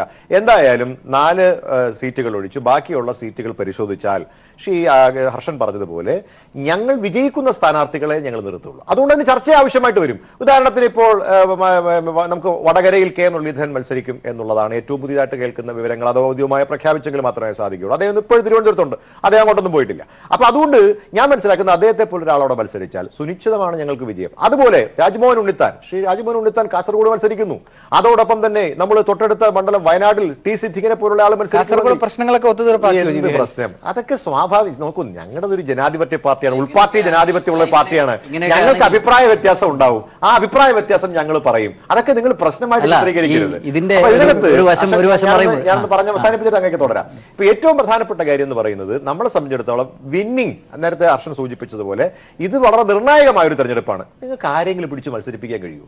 അങ്ങനെ മത്സരിപ്പിക്കാൻ കഴിയൂ? ഇല്ല. അപ്പൊ ഞങ്ങൾക്ക് ഓരോ ആൾ ജയിച്ചാൽ ഓരോ എംപിയും ഞങ്ങൾക്ക് പ്രധാനമാണ്. നിങ്ങളിപ്പോ എന്താ ഇവിടെ ചിത്രരഞ്ജൻ പറഞ്ഞു വളരെ അവരുടെ CPM വളരെ ഞങ്ങളുടെ എല്ലാവരും പോകുന്നു. ഇപ്പൊ ഏറ്റവും പ്രധാനമായിട്ട് റിപ്പോർട്ട് ചെയ്തൊരു വാർത്ത ഞാൻ പറയാം. സ്ഥാനാർത്ഥി മോശമാണെന്ന് പറയരുത് എന്ന് പാർട്ടിക്കാരോട് കോടിയേരി പറഞ്ഞിരിക്കുന്നു. സ്ഥാനാർത്ഥി മോശമാണെന്ന് പറയരുത്, പത്രങ്ങൾ റിപ്പോർട്ട് ചെയ്ത വാർത്തയാണ്.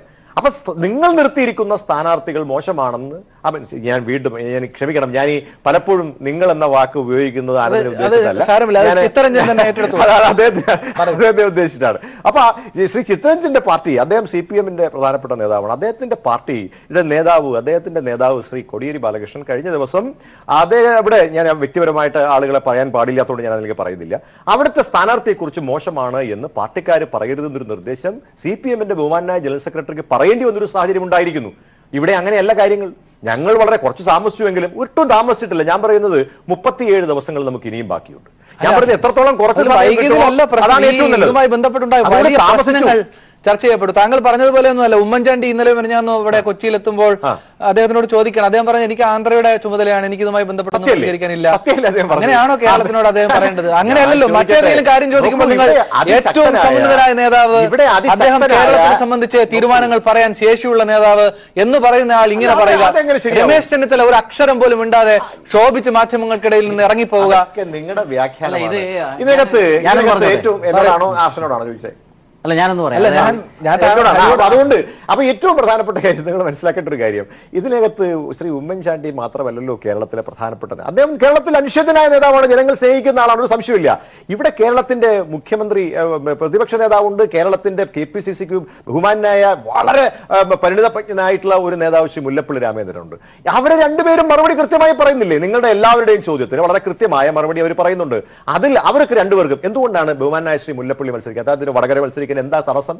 അദ്ദേഹം പറഞ്ഞത് ഒരു KPCCയുടെ പ്രസിഡന്റ് എന്ന നിലയിൽ കേരളത്തിന്റെ പ്രത്യേക സാഹചര്യങ്ങൾ ഉൾക്കൊണ്ടുകൊണ്ട് ഇവിടെ ഇതിന് ചുക്കാൻ പിടിക്കണമെന്ന് തീരുമാനിച്ചുകൊണ്ടാണ് ഞാൻ ഈ KPC പ്രസിഡന്റ് സ്ഥാനം ഏറ്റെടുത്തിട്ടുള്ളത്. ഞാൻ മത്സരിക്കാൻ പോയി കഴിഞ്ഞാൽ ഇതിന്റെ മൊത്തം നമുക്കത് നേതൃത്വം കൊടുക്കാൻ, അതായത് ഇതിന്റെ ചരടുവരികളും മറ്റു കാര്യങ്ങളും ഒരുപാട് പ്രോസസ് ഉണ്ട്. ആ പ്രോസസ്സിനകത്ത് അത് ശരിയാകണമെങ്കിൽ അത് വ്യക്തമാണ്. ഞാൻ ഹർഷനിലേക്ക് വരാം. ഞാൻ ചിത്തരഞ്ജനിലേക്ക് ഒന്ന് പോവുകയാണ്. ചിത്തരഞ്ജൻ, ഇങ്ങനെയാണ് കാര്യങ്ങൾ. വളരെ ശക്തമായി സ്ഥാനാർത്ഥികളെ പ്രഖ്യാപിക്കുക എന്ന പരമമായ ലക്ഷ്യം അത് നിർവഹിക്കാൻ കോൺഗ്രസിന് ഇതിനോടകമായിട്ടുണ്ട്, വൈകിട്ടൊന്നുമില്ല. പക്ഷേ അത് അദ്ദേഹം പറയുമ്പോഴും എനിക്കറിയാം അത് കേരളത്തിൽ ഒരു പക്ഷേ സാമാന്യം എല്ലാ ജനങ്ങളും കണ്ടതുമാണ്. വലിയ പ്രശ്നങ്ങൾ ഇതുമായി ബന്ധപ്പെട്ട് ഉയർന്നു വന്നിട്ടുണ്ട്. പക്ഷേ എങ്കിലും ഹരി പറയുന്നത് പോലെ വിജയമാണ് ആത്യന്തികമെങ്കിൽ ആ സ്ഥാനാർത്ഥി പട്ടിക മികവുറ്റതാണ് എന്ന് CPM കരുതുന്നുണ്ടോ? വലിയ മത്സരം കേരളത്തിന്റെ 20 മണ്ഡലങ്ങളിലും ഉയർന്നു വരുമെന്ന് കരുതുന്നുണ്ടോ?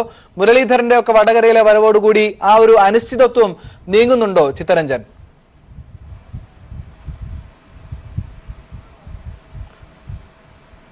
VM സുധീരൻ കോൺഗ്രസിൻ്റെ സ്ഥാനാർത്ഥി ലിസ്റ്റ് വൈകിക്കൊണ്ടിരുന്ന വേളയിൽ പറഞ്ഞത് മാത്രം എൻ്റെ സുഹൃത്ത് ശ്രീ ഹരി ഒന്ന് വിശദീകരിക്കാമോ?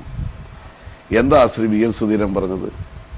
ഇത്രയും ദിവസക്കാലമായിട്ട് സ്ഥാനാർത്ഥികളെ പോലും തീരുമാനിക്കാൻ കഴിയാതെ പോയത് ജനങ്ങളുടെ ഇടയിൽ തന്നെ വലിയ ആശയക്കുഴപ്പം ഉണ്ടാക്കിക്കൊണ്ടിരിക്കുന്നു എന്ന് അദ്ദേഹം 2 ദിവസത്തിന് മുമ്പല്ലേ പറഞ്ഞത്. ഞാൻ ചോദിക്കട്ടെ, നിങ്ങൾ പറഞ്ഞ എന്തോ രാജ്മോഹൻ ഉണ്ണിത്താൻ അങ്ങ് കാസർഗോഡ് ചെന്ന് ഇറങ്ങിയപ്പോൾ എന്തോ സംഭവിക്കാൻ പോകുന്നു. സംഭവിച്ചത് ഇതുവരെ കോൺഗ്രസിലെ പ്രശ്നത്തിന് പരിഹാരം ഉണ്ടാക്കാൻ കഴിഞ്ഞിട്ടില്ല. DCC ഓഫീസിൽ 2 ദിവസക്കാലമായി ഈ സ്ഥാനാർത്ഥിയാണെന്ന് അറിഞ്ഞതിന് ശേഷമുള്ള കാസർഗോഡത്തെ കലഹം അവസാനിച്ചിട്ടില്ലെന്നാണ് വൈകുന്നേരവും നമുക്കെല്ലാം മനസ്സിലാക്കാൻ കഴിയുന്നത്. ഞങ്ങൾ ഒരു കാര്യം വളരെ വ്യക്തമായി പറയാം. ഇടതുപക്ഷ ജനാധിപത്യ മുന്നണി സ്ഥാനാർത്ഥിത്വത്തിൻ്റെ പ്രഖ്യാപനവും ഇടതുപക്ഷ ജനാധിപത്യ മുന്നണിക്ക് ആദ്യ റൗണ്ടിൽ തന്നെ ഈ തെരഞ്ഞെടുപ്പിൽ മുൻകൈ നേടാൻ കഴിഞ്ഞു എന്ന് ഞങ്ങളെ എതിർക്കുന്ന മാധ്യമങ്ങൾക്ക് പോലും അംഗീകരിക്കേണ്ടി വന്നു എന്നുള്ളതൊരു യാഥാർത്ഥ്യമല്ലേ? UDFനെ സംബന്ധിച്ചിടത്തോളം UDFിൻ്റെ സീറ്റ് ചർച്ച, ആ സീറ്റ് ചർച്ചകൾ കേരള കോൺഗ്രസിനകത്ത് നടന്ന നാടകമൊക്കെ നമ്മൾ കണ്ടില്ലേ? എനിക്ക് സ്ഥാനാർത്ഥിയായില്ലെങ്കിൽ ഞാൻ ചത്ത് കളയുമെന്നും പറഞ്ഞ ഒരാൾ സ്വന്തമായി പറഞ്ഞുകൊണ്ട് നടന്ന് അവസാനം കോൺഗ്രസ് അദ്ദേഹത്തെ മെരുക്കിയതും ആ ചരിത്രം നമ്മൾ കണ്ടു. അത് പൊക്കോട്ടെ. അപ്പുറത്ത് STPക്കാരുമായി പോലും ചർച്ച നടത്തിക്കൊണ്ട് മുസ്ലിം ലീഗിൻ്റെ നേതാക്കന്മാർ 2 സീറ്റിൽ എങ്ങനെയെങ്കിലും ജയിക്കാനുള്ള അവസരം ഉണ്ടാക്കാൻ വേണ്ടി കൊണ്ടോട്ടിൽ നടത്തിയ ചർച്ചയും അതുമായി ബന്ധപ്പെട്ട് വന്ന വിവാദങ്ങളും നമ്മൾ കണ്ടു. എന്താ കോൺഗ്രസിൻ്റെ അവസ്ഥ? വയനാട് ഇല്ലെങ്കിൽ ഞാനില്ല എന്ന് പറഞ്ഞ് ചിലർ പ്രഖ്യാപിക്കുക, അതല്ലേ നമ്മൾ കണ്ടത്. ഇവിടെ ആലപ്പുഴയിൽ നിന്ന് ബഹുമാനപ്പെട്ട ശ്രീ KC സംഘടനാ ചുമതലയെ സംബന്ധിച്ച് ഇവിടെ പറഞ്ഞു. അദ്ദേഹം സംഘടനാ ചുമതല ഇന്നലെയല്ല ഏറ്റെടുത്തത്. അല്ല ചിത്തരഞ്ജൻ, ആദ്യഘട്ടം മുതൽ കോൺഗ്രസിന്റെ നേതാക്കൾ ഒരു കാര്യം ആവർത്തിക്കുന്നത് ഇത് വളരെ നിർണായകമായ ഒരു തെരഞ്ഞെടുപ്പാണ്, വിജയമാണ് ആത്യന്തികമായ ലക്ഷ്യമെന്നാണ്. അതുകൊണ്ട് ജയിച്ചേ മതിയാകൂ. അങ്ങനെ ജയിക്കാൻ കരുത്തുള്ള ശേഷിയുള്ള ആളുകളെ തീരുമാനിക്കാൻ അല്പം സമയമെടുത്തു. ജയിക്കും, ഉറപ്പാണ് എന്ന നിലയിലാണ് സ്ഥാനാർത്ഥി പട്ടികയെ അവതരിപ്പിക്കുന്നത് ഇപ്പോൾ. ചിത്തരഞ്ജൻ, ഞാനത് പറയട്ടെ. നിങ്ങൾ ഹരിക്ക് കുറെ സമയം കൊടുത്തല്ലോ. നിങ്ങൾ ഹരിക്ക് കുറെ സമയം കൊടുത്തല്ലോ. ഞാനത് പറയുന്നത് കേൾക്കൂ. പറയൂ. അല്ല, നിങ്ങൾ ഹരിയെ കൊണ്ട് എല്ലാം വിശദീകരിപ്പിച്ചു. എനിക്ക് ഞാനതൊരു ക്ലാരിഫൈ ചെയ്യാൻ വേണ്ടി ചോദിച്ചു. സ്ഥാനാർത്ഥി ലിസ്റ്റ് അല്ലെങ്കിൽ ഇടതുപക്ഷ മുന്നണിയുടെ സ്ഥാനാർത്ഥി ലിസ്റ്റ് അല്ല, അത് എനിക്കിവിടെ കേൾക്കാൻ ഒക്കുന്നില്ല. ഇടതുപക്ഷ ജനാധിപത്യ മുന്നണി അതിന്റെ സ്ഥാനാർത്ഥി ലിസ്റ്റ് വളരെ കൃത്യതയോടുകൂടെ പ്രഖ്യാപിക്കുകയും അതിന്റെ അടിസ്ഥാനത്തിൽ 1ാം റൗണ്ടിൽ വളരെ മുന്നിൽ പോവുകയും ചെയ്തു. ഇന്നും ഔദ്യോഗികമായി പ്രഖ്യാപിക്കാൻ പോലും കഴിയാത്ത നിലയിൽ സ്ഥാനാർത്ഥിത്വത്തെ സംബന്ധിച്ച് ആലപ്പുഴയിൽ ഉള്ള ഇപ്പോൾ UDFനെ തീരുമാനിച്ച സ്ഥാനാർത്ഥി ഞാൻ ആലപ്പുഴയിലേ ഇല്ല, എനിക്ക് വയനാട് ഉണ്ടെങ്കിലേ ഞാൻ മത്സരിക്കൂ എന്ന് പറഞ്ഞ് പോയത് ആലപ്പുഴയിലെ UDFന്റെ ഉറച്ച സീറ്റാണെന്നുള്ള ധാരണ കൊണ്ടാണോ ഇട്ടിട്ട് ഓടിയത്? ആലപ്പുഴയിലേക്ക് ഇല്ല എന്ന് പറഞ്ഞുകൊണ്ട് വയനാട്ടിലേക്ക് എല്ലാവരും പോയത് എന്തുകൊണ്ടാണ്? അപ്പോൾ കേരളത്തിലെ പല സീറ്റുകളെ സംബന്ധിച്ചിടത്തോളം ചാവേറുകളായി കാസർഗോഡ് പോയി ഇറങ്ങിയതായാലും പിന്നെ മുരളീധരൻ കേരളത്തിലെ ചരിത്രത്തിൽ ഞാനിങ്ങനെ നോക്കി, ഈ മന്ത്രിയായിട്ട് ഇരുന്നിട്ട് പോയി അസംബ്ലി മത്സരിച്ച് തോറ്റ നേതാക്കന്മാരുടെ എണ്ണം കുറവാണ്. മുരളീധരനാണ് വൈദ്യുതി മന്ത്രിയായിട്ട് നിന്നിട്ട് അദ്ദേഹം ഗവൺമെന്റ് മന്ത്രിയായിരുന്നു. നേരെ അദ്ദേഹം കോൺഗ്രസിന്റെ കുത്തക സീറ്റാണ് വടക്കാഞ്ചേരി. KS നാരായണൻ നമ്പൂതിരി എന്ന് പറയുന്ന ആ സീനിയറായ നേതാവിനെ കൊണ്ട് രാജിവെപ്പിച്ച് കയറി നിന്ന് മത്സരിച്ചു. 8 നിലയിൽ നിന്ന് പൊട്ടിയ ആളാണ്. ആരാണ് ഈ മുരളീധരൻ? കൊടുവള്ളിയിൽ തോറ്റ ആളാണ് അദ്ദേഹം, കോഴിക്കോട് തോറ്റ ആളാണ്, വയനാട് പോയി തോറ്റ ആളാണ്. അങ്ങനെ തോൽവിയുടെ ഒരു വലിയ പരമ്പരയുള്ള മുരളീധരനാണ് കേരളത്തിലെ UDFനെ നയിക്കുന്ന നായകനെന്ന് പറഞ്ഞാൽ ആ പാനലിന്റെ അവസ്ഥ എന്തായിരിക്കും എന്നുള്ള കാര്യം കേരളത്തിലെ ജനങ്ങൾ വരുന്ന ദിവസങ്ങളിൽ കാണാൻ പോകുകയാണ്. കേരളത്തിലെ കോൺഗ്രസിനകത്ത് ഒരു കാര്യം ഉറപ്പായില്ലേ? ഈ ചർച്ചയിലൂടെ ഈ സീറ്റ് വിഭജനത്തിലൂടെ ഉമ്മൻചാണ്ടിയുടെ ആധിപത്യം സ്ഥാപിക്കപ്പെട്ടു. രമേശ് ചെന്നിത്തല അടക്കമുള്ളവർ കറിവേപ്പിലകളെ പുറത്തുപോയി. എന്ന് പറയുന്ന ഒരു ഗ്രൂപ്പ് നാമാവശേഷമാകാൻ പോകുന്നു. കേരളത്തിൽ ഉമ്മൻചാണ്ടി വീണ്ടും നേതൃസ്ഥാനത്തേക്ക് തിരിച്ചു വരാൻ വേണ്ടിയുള്ള എല്ലാ സാധ്യതകളും ഒത്തു. ഈ ലോക്സഭാ തെരഞ്ഞെടുപ്പ് കഴിയുമ്പോൾ കേരള സംസ്ഥാനത്ത് നടക്കാൻ പോകുന്നത് രമേശ് ചെന്നിത്തലയുടെ ഇന്നത്തെ പ്രതിപക്ഷ നേതാവ് സ്ഥാനം ചിലപ്പോൾ അദ്ദേഹം കൊണ്ടു നടക്കുമായിരിക്കും, കാരണം ഇനി 2 വർഷക്കാലം ഉള്ളല്ലോ. എന്നാൽ കോൺഗ്രസിന്റെ നേതൃസ്ഥാനം എന്ന് പറയുന്നത് എ ഗ്രൂപ്പിന്റെ ഉമ്മൻചാണ്ടിയുടെ കയ്യിലേക്ക് മാറിയിരിക്കുന്നു എന്നുള്ളതാണ്. അദ്ദേഹത്തിന്റെ സന്തത സഹചാരികൾക്കെല്ലാം സീറ്റ് ഉറപ്പിക്കാൻ കഴിഞ്ഞു. UDF മേൽക്കൈ ഉണ്ട് എന്നവർ പറയുന്ന ചില സീറ്റുകളിൽ ഉമ്മൻചാണ്ടിയുടെ ശിഷ്യന്മാരായിട്ടുള്ള ബെന്നി ബെഹനാനെയും ഡീൻ കുര്യാക്കോസിനെയും അതുപോലെ സിദ്ദിഖിനെയും അടക്കമുള്ള ആൾക്കാരെ പ്രതിഷ്ഠിക്കാൻ കഴിഞ്ഞപ്പോൾ ഗ്രൂപ്പിന്റെ കയ്യിൽ ഉണ്ടായിരുന്ന സീറ്റാണ് നഷ്ടപ്പെട്ടു പോയിരിക്കുന്നതെന്ന് പറഞ്ഞുകൊണ്ട് വിലപിച്ച് അവിടെ നിന്ന് ഇറങ്ങിപ്പോയ രമേശ് ചെന്നിത്തലയുടെ ദയനീയമായ മുഖവും നമ്മൾ കണ്ടതാണ്. അതുകൊണ്ട് ഹരി, ഒരു കാര്യം ഉറപ്പാണ്, കേരളത്തിലെ കോൺഗ്രസിലെ പ്രശ്നങ്ങൾ അവസാനിക്കാനല്ല പോകുന്നത്. ഈ ലോക്സഭാ തെരഞ്ഞെടുപ്പോടുകൂടി കേരളത്തിലെ കോൺഗ്രസിലെ പ്രശ്നങ്ങൾ കൂടുതൽ മൂർച്ഛിക്കാൻ പോവുകയാണെന്നുള്ളതാണ് ഈ സ്ഥാനാർത്ഥി ലിസ്റ്റ് പരിശോധിക്കുമ്പോൾ ഏതൊരു കാര്യങ്ങൾ രാഷ്ട്രീയം പഠിക്കുന്ന ഏതൊരാൾക്കും മനസ്സിലാക്കാൻ. താങ്കളുടെ നിരീക്ഷണം വ്യക്തമാണ്. ഈ പുരുഷോത്തമനിലേക്ക് പോവുകയാണ്. പുരുഷോത്തമൻ, ഞാൻ നേരത്തെ ഇതിന്റെ ആമുഖമായി സൂചിപ്പിച്ചത് താങ്കൾ കേട്ട് കാണും. കേരളത്തിൽ BJP മത്സരിക്കുന്നുണ്ടോ എന്നൊക്കെ ചിലർ ചോദിക്കുന്നുണ്ട്. തമാശയാണ്, എങ്കിലും അതിനൊരു സാങ്കത്യവും ഉണ്ട്. എങ്ങനെയാണ് കാര്യങ്ങൾ BJPയുടെ സ്ഥാനാർത്ഥി നിർണയവുമായി ബന്ധപ്പെട്ട് മുന്നോട്ട് പോകുന്നത്? ഒരുപാട് നല്ല രീതിയിൽ ന്യായീകരിക്കാൻ ശ്രമിക്കുന്നത്. കാരണം കോൺഗ്രസിൽ ഉണ്ടായതിനേക്കാൾ വലിയ ഭീകരമായ പ്രശ്നങ്ങളും വടംവലിയുമാണ് അവിടെ നടക്കുന്നത് എന്നാണ് പുറത്തു വരുന്ന വാർത്തകളിൽ നിന്ന് മനസ്സിലാകുന്നത്. പുരുഷോത്തമൻ, അതായത് ഒരാളിനെ കൂടി സപ്പോർട്ട് ചെയ്യുന്നില്ല. എല്ലാവർക്കും മത്സരിക്കേണ്ടത് പത്തനംതിട്ടയിലാണെന്നും ഒരാൾക്ക് മറ്റൊരാളിനെ പിന്തുണയ്ക്കാനോ ഒന്നുമുള്ള സാഹചര്യങ്ങളില്ല. എല്ലാവരും തീർത്തും വ്യക്തികേന്ദ്രീകൃതമായി വാദിച്ചുകൊണ്ടിരിക്കുകയാണ് ഇപ്പോൾ BJPയെ സംബന്ധിച്ച്.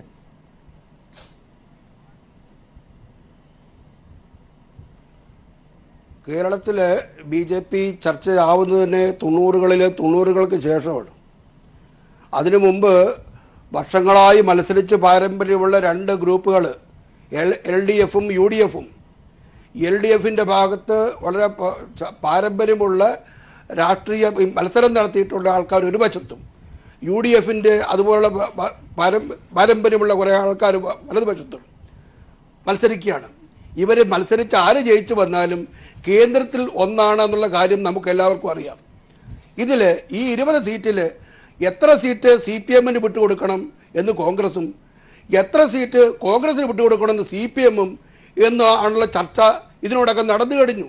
അതിനുള്ള പങ്കിട്ടെടുക്കലിലാണ് അവസാനത്തെ 4 സീറ്റ് പെൻഡിങ്ങിൽ വെച്ചത്. പുരുഷോത്തമൻ, ദയവായി ഞാനൊന്ന് ഇടപെടുകയാണ്. ഞാൻ എന്റെ ചോദ്യം സ്പെസിഫൈ ചെയ്യുകയാണ്. കേരളത്തിൽ BJP സ്ഥാനാർത്ഥികളെ സംബന്ധിച്ച് ഞാൻ ചോദിക്കുന്ന ചോദ്യത്തിന് അല്ലാത്തത് കൊണ്ട് ദയവായി ഇടപെടുകയാണ്. അല്ലാതെ താങ്കളെ അലോസരപ്പെടുത്താൻ വേണ്ടി ഇടപെടുന്നതല്ല. താങ്കൾ ഡയറക്റ്റായി അതിനെ കുറിച്ച് പറയും. അത് ആഗ്രഹിക്കാൻ കേരളത്തിലെ സാധാരണക്കാരൊക്കെ ആഗ്രഹിക്കുന്നുണ്ട്. ആ ഒരു ചോദ്യത്തിനുള്ള മറുപടി. 2 കൂട്ടരെയും ആ മറുപടിയാണ് ഞാൻ പറയുന്നത്. ഈ പ്രഗത്ഭരായ 2 കൂട്ടരെയും കേന്ദ്രത്തിലോട്ട് ഒന്നിച്ചു പോകുന്നവരെ എങ്ങനെ തടയിടാനാവും എന്ന് ആലോചിച്ചു മാത്രമേ സ്ഥാനാർത്ഥികളെ എത്താൻ BJPക്ക് സാധിക്കുള്ളൂ. പെട്ടെന്ന് BJPക്ക് എന്നാൽ ഞങ്ങൾ മത്സരിച്ചേക്കാം എന്ന് പറഞ്ഞ് ആലോചിച്ചിട്ടല്ല BJP ചെയ്യുന്നത്. തികച്ചും ആലോചിച്ചിട്ട് ഏത് കോൺസ്റ്റിറ്റ്യുവൻസിയിൽ ആരെ നിർത്തണം എന്ന് ആലോചിച്ചതിന് ശേഷം മാത്രമേ BJP അവിടുത്തെ സ്ഥാനാർത്ഥിയെ നിർത്തുള്ളൂ. അതിനുവേണ്ടിയുള്ള കാലതാമസമാണിത്. അല്ലാതെ ഇത് ഇങ്ങനെ പാരമ്പര്യമുള്ള കുറേ പേര് തമ്മിലടിച്ച് അധികാരത്തിൽ വന്ന് അപ്പകഷ്ണങ്ങൾ പങ്കിട്ടെടുത്ത ഒരു ചരിത്രമാണ് കേരളത്തിലുള്ളത്. അത് കേരളത്തിലുള്ള സ്ഥാനാർത്ഥികളെ നിർണയിക്കുമ്പോൾ വളരെ സൂക്ഷിച്ചു മാത്രമേ ചെയ്യാൻ പറ്റുള്ളൂ. അതിനുവേണ്ടിയുള്ള കാലതാമസമാണിത്. അല്ലാതെ BJPക്ക് മത്സരിക്കുന്നുണ്ടോ എന്ന് സംശയം ചോദിക്കുന്നവർ അവരോട് ഞാൻ അങ്ങോട്ട് ചോദിക്കുകയാണ്, നിങ്ങളിൽ ആരൊക്കെ എവിടെയൊക്കെ ജയിക്കും എന്ന് ഞാൻ അങ്ങോട്ട് ചോദിക്കുകയാണ്. പുരുഷോത്തമൻ, ഈ പത്തനംതിട്ടയിൽ എന്താണ് പ്രത്യേകത? പത്തനംതിട്ടയെ ചുറ്റിപ്പറ്റി ഒരു പറ്റം പ്രമുഖരായ നേതാക്കൾ മത്സരിക്കണമെന്ന് ആവശ്യപ്പെടുന്നു, നിരന്തരമായി ആവശ്യപ്പെടുന്നു. അവർ അവിടെ മത്സരിക്കാൻ സമ്മതിച്ചില്ലെങ്കിൽ മത്സര രംഗത്ത് നിന്നേ പിന്മാറുന്നു എന്ന് നിരാലംബരായി പറഞ്ഞ് പിന്മാറുന്നു എന്നൊക്കെ കാര്യങ്ങൾ പുറത്തു വരുന്നു. ഇതേതെങ്കിലും ഒരു മാധ്യമം പറയുന്നതല്ല പുരുഷോത്തമൻ, അങ്ങനെ കരുതരുത്. ആരോഗ്യപരമായ ചർച്ചയല്ലേ ആനന്ദി? അത് ആരോഗ്യപരമായ ചർച്ചയല്ലേ? എനിക്കിവിടെ മത്സരിക്കണം, ഒരു 10-30 വർഷം മുമ്പ് എല്ലാവർക്കും പത്തനംതിട്ടയിൽ മത്സരിക്കണമെന്ന് പറയുന്നു പുരുഷോത്തമൻ. അതാണ് ചോദിച്ചത്. ആരെങ്കിലും കേട്ടിട്ടുണ്ടോ? എല്ലാവർക്കും പത്തനംതിട്ടയിൽ മത്സരിക്കണമെന്ന് പറയുന്നു പുരുഷോത്തമൻ. എനിക്ക് കാസർഗോഡ് മത്സരിക്കണം, എനിക്ക് തിരുവനന്തപുരത്ത് മത്സരിക്കണം. എനിക്ക് തന്നെ അത്ഭുതം തോന്നുന്നു. ഒരു 10-30 വർഷം മുമ്പ് ഒരു രാധാകൃഷ്ണൻ ഉണ്ടെങ്കിൽ രാധാകൃഷ്ണൻ BJPയുടെ ചുമതല എടുക്കാമെന്ന്. അല്ല, വേണ്ട ചേട്ടാ, എന്നെ വേണ്ട, അടുത്തുള്ള ഗോവിന്ദനെ ഏൽപ്പിച്ചാൽ മതി, എനിക്ക് വേറെ ജോലി ഉണ്ടെന്ന് പറഞ്ഞിരുന്നത് BJP. ഇന്ന് BJPയിൽ പഞ്ചായത്ത് തെരഞ്ഞെടുപ്പിൽ പോലും മത്സരം നടക്കുന്നു. ഇതിൻ്റെയൊക്കെ അർത്ഥം എന്താ? BJP സടകുടഞ്ഞ് വളർന്ന് പന്തലിച്ച് വലിയൊരു ബനിയൻ ട്രീ പോലെ വളർന്നു കഴിഞ്ഞു. ഹർഷൻ, ഇനി BJP താങ്കൾ എങ്ങനെയാണ് ഇതിനെ വിലയിരുത്തുന്നത്? അങ്ങനെയാണോ കാര്യങ്ങൾ? കോൺഗ്രസിനേക്കാളും ശിഥിലമായ ഒരു അവസ്ഥയിലേക്ക് ഒരു സംഘടനയാണല്ലോ, അതിന് സംഘടനാ ശേഷിയാണല്ലോ അതിന്റെ പ്രത്യേകത. ആ നിലയിൽ ശിഥിലമായി പോയോ കേരളത്തിലെ BJP? ഇതിനോടകം ഒരു ഏകീകൃതമായ ഒരു സ്വഭാവത്തിലേക്കോ തീരുമാനത്തിലേക്കോ എത്താനായിട്ടില്ല. സ്ഥാനാർത്ഥികളെ പ്രഖ്യാപിക്കുന്നത് പോട്ടെ, എല്ലാവരും വടം വലിക്കുകയാണ്, പത്തനംതിട്ടയിൽ ബേസ് ചെയ്യുന്നുണ്ട്. അതിൽ പുരുഷോത്തമൻ പറയുന്നത് ആലോചിച്ചു മാത്രമല്ല ചെയ്യാൻ പറ്റുള്ളൂ. അതെ, തീർച്ചയായും താങ്കൾ പറഞ്ഞ നിലപാട് എനിക്ക് വ്യക്തമാണ്. ഞാൻ മാധ്യമ പ്രവർത്തന നിലയിൽ അദ്ദേഹത്തിന്റെ മുന്നിൽ ആ നിരീക്ഷണം വയ്ക്കുക മാത്രമേ ചെയ്തുള്ളൂ. ഹർഷൻ പറയൂ.